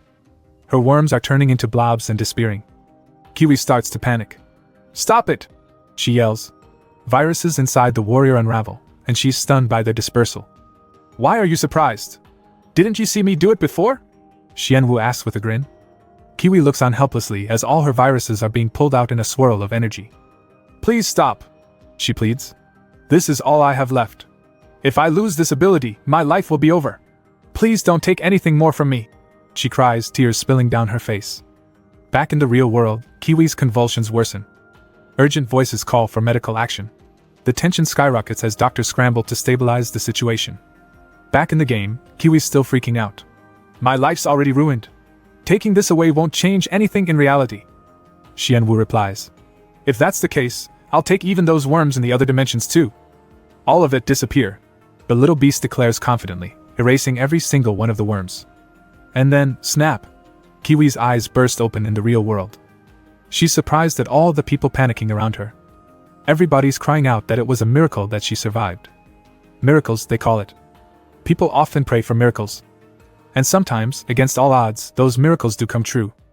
Even if it was just a hope within a game, God often responds to the most sincere wishes. Meanwhile, Xianwu, who is kind of a god in his own universe, declares his victory. He's excited to deliver the news of his triumph to the Supreme Being. How crude, remarks Jiaiwook, still in Wuju's body. He's miffed that Wuju used another bug, Warp Gate, to achieve Cancel Teleport. It's an unnecessary step. Cancel Teleport was a bug that skips the whole process. What purpose would it serve to add Warp Gate? Wait a minute? A purpose? Looking down at the Warp Gate, he realizes that this one is pink. And the energy feels different. Cancel Teleport! He blurts out, trying to escape. But he's thrown upwards by the force of the gate. You're using my power! Jiaiwook accuses. What are you babbling about? Wuju replies with a smirk. That was originally my power! Now that you've realized it, just die already! He calls out to Jiaiwook, who's now on his way to outer space. Then I'll do it too! Jiaiwook exclaims, trying to use the same tactic. But this skill wasn't really made for defense. He's trying to get the hang of it. He thinks of a tactic. And summons an additional warp gate. And uses Cancel Teleport again. He remembers using this technique before, in a time filled with endless bugs to exploit. The bug that cancels the warp gate was called Cancel Save. Wuju remarks that hardly anyone knew about the Cancel Save bug. Yeah, but Jiaiwook's an OG at exploiting these glitches. Cancel Save was deemed useless bug back in the day. Funny how things change. Turns out, this useless bug was now the way to control this massive power he now had. Now, it's time to end this feud once and for all. Come on, let's finish the showdown. Wuju taunts. But wait, Jiaiwook's not rushing in. He's playing the cautious card, ready to pounce when the other slips up. Wooju finally calls on Zero to enter the game. Now Zero pops up with someone over his shoulder. Jiwook still thinks Zero's kinda useless. Suddenly, his face turns into shock. Zero now has Sungi tied up as a hostage. Jiwook's now full of rage. Sungi tries to struggle, but Wooju tells her to relax. One wrong move and the square below her was gonna explode. A hostage situation is forming, but Jiwook ain't impressed. What a pointless act, he mutters. Suddenly, Sungi calls out to him. You in that body, you're actually the boss, right? She reminds him that he's still part of Balanzo's hands, and that he should come back to his body quickly, and with a blush, tells him to finish the confession he made earlier. Wooju's guess was right. These two really liked each other. Earlier, when she rushed to cover him up when he was naked, it reminded him of a scene from one of his dad's web novels, where the women in that culture kidnapped their partners with a cloth. The moment he realized that the two were practically married to each other, he knew victory was his.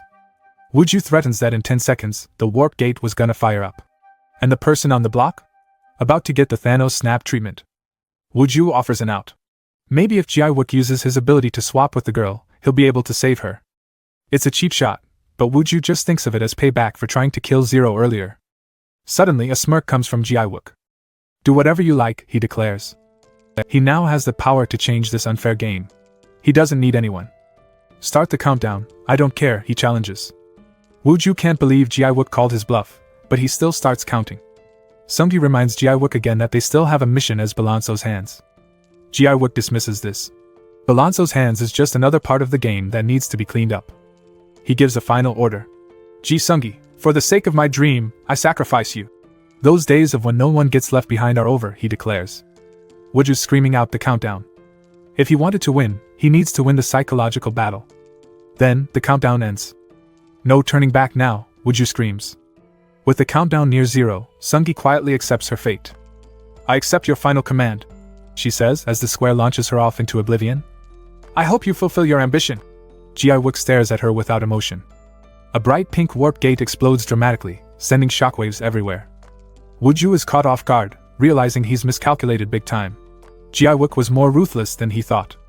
Sungi has now been launched into outer space. She's running out of oxygen, and blood's coming out of her mouth. But suddenly, back on Earth, Jiwook teleports himself right next to Wooju. A meaningless hostage situation, he mutters. Now it's my turn, says Jiwook. Wooju calls out to Zero for help. But he's thrown aside by Jiwook.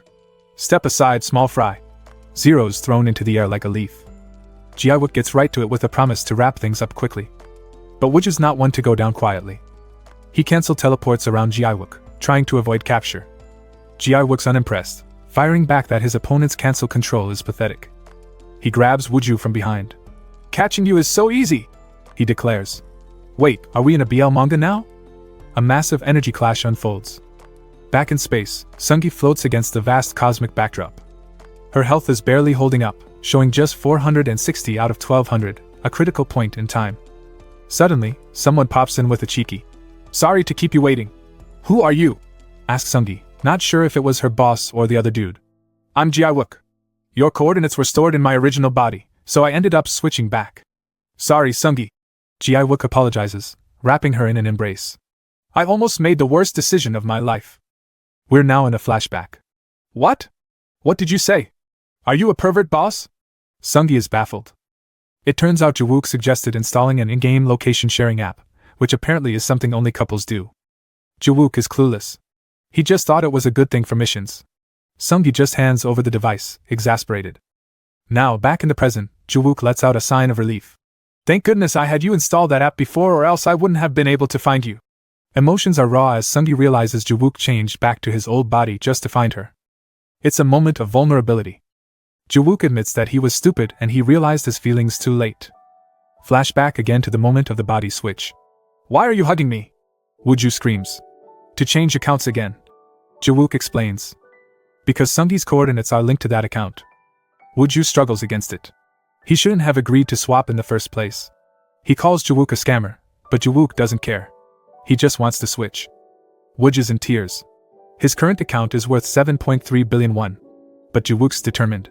Switching bodies would mean losing the showdown and giving up the ultimate power, even killing off his current character. Can he really drop back to level 1 and still hope to change the world? Meanwhile, Wuju is trying every trick in the book to break free, including scissors. Jiwook's deep in though. Starting from zero will be difficult, but he's got a talented team and an exceptional woman.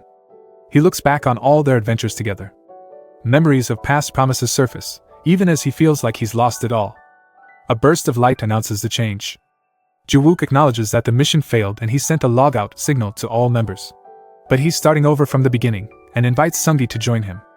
"I'll gladly follow you, boss," Sungi replies as her HP bar slowly depletes to 0. A few seconds later, their HP both reach 0, and an announcement flashes, and Jiwook and Deadly Persurgil have died in the game. Now, it's back to the real world. "We lost in the end," Sungi giggles as she removes her gear. "Why is the loser giggling so much?" asks her sister. "I'm just frustrated," Sungi replies to her sister's frustration. In another part of town, Jiwook puts down his headgear. He lost the showdown. He's relieved he didn't let Sungi down, but it looks like he'll be starting from scratch in the game. And he needs to do more research into the application of cancel control. Despite setbacks, the goal remains unchanged: total game conquest. Suddenly, urgent news breaks. Jiwook is needed at the hospital. His sister, Seoyun, has woken up. And so the very first dungeon raid reached its end. Ji Sungi vs Seed Army is a draw. In the Battle of Apprentices, Goblin vs Ogre. Goblin wins. In Heavenly Demon vs Blood Demon. Blood Demon wins. Divine Beast Xian Wu vs the Ranker Wild Kiwi. Xian Wu wins. And finally, leader level battle, and Jiwook vs Kim Woo-ju. Kim Woo-ju wins. Looks like Kim Woo-ju's team completely obliterated Balanso's hands. But it doesn't seem like a win for Woo-ju. An account worth 7.3 billion won was stolen from right under him. He checks on his account. Lucia congratulates him, but he shushes her. He's kinda busy. But what the heck is this? He's now got a balance of negative 7.3 billion. Overwhelmed by all that's gone wrong, Woo-ju feels a powerful urge to cry. Meanwhile, his minions are celebrating. Their health stats have all been filled up again after their wins. What a pleasant dungeon this is! They all cheer. But Woo-ju resolves not to give up. He can't let things fail after building such a wonderful system and assembling all this top talent. They're all starting to bicker again. "Don't fight. You all just get along," he says, then disappears. Back in the real world, Woo-ju makes up his mind that he wasn't going to give up yet. Then, he notices that his ki has regenerated. It used to take 5 days to regenerate after a summon, but now it has taken 2 weeks. He thinks that the more energy he consumes in the game, the longer the regeneration period. If it takes longer and longer between summons, he has to pick the next one very carefully. He's now billions in debt from the dungeon expenses. One wrong move could end it all. In a twist, he's feeling even more determined. For some reason, he wants to overcome this crisis with the strongest of his dad's characters. One character comes to mind, a genius strategist, who succeeded in trade between the human and demon world solely through management. This character could really solve the management problems of the whole dungeon operation. Suddenly, there's a knock on the door. Woo-ju wonders who it could be at that hour. The knocking is persistent. Is it the landlady or one of his friends? He goes to open the door. And he's stunned to find a familiar face staring back at him. The figure in front of him grins. "Did I startle you too much? How does it feel to encounter a character you thought could only be summoned in the game?" he asks Woo-ju. Everything feels out of place, an unexpected visitor at an unexpected time with unexpected questions. "What could be the reason for my appearance before you?" he asks like it's a quiz. This creature, born in the celestial realm, fallen to the demon realm, and risen to the human world, has a question for Woo-ju. "Do you want to know the answer?" he queries, with a mysterious smile. But before he could complete his dramatic monologue, Woo-ju slams the door on his face while saying, "I can't deal with this. I need some sleep. I'm starting to see things." Surprised at the reaction, he moves to ring the doorbell again, but stops himself. "No, I can't press it again. My pride as Zenus won't allow it," he exclaims. The rejection infuriates Zenus. This must be the original creator who made him suffer and threw him in hell. He cackles in wild laughter, anticipating a very interesting match. Alright, let's take a break from current events and head back to the day Woo-ju had a showdown with Jason. Woo-ju's power move, Spam Vibrator Bomber, sends a massive shockwave across the entire universe. The vibration eventually reaches the Dark Egg and wakes it. According to the game's lore, it must never, ever be awakened. Next thing you know, this Dark Egg is barreling toward Earth. Who ordered the Cosmic Omelette of Doom?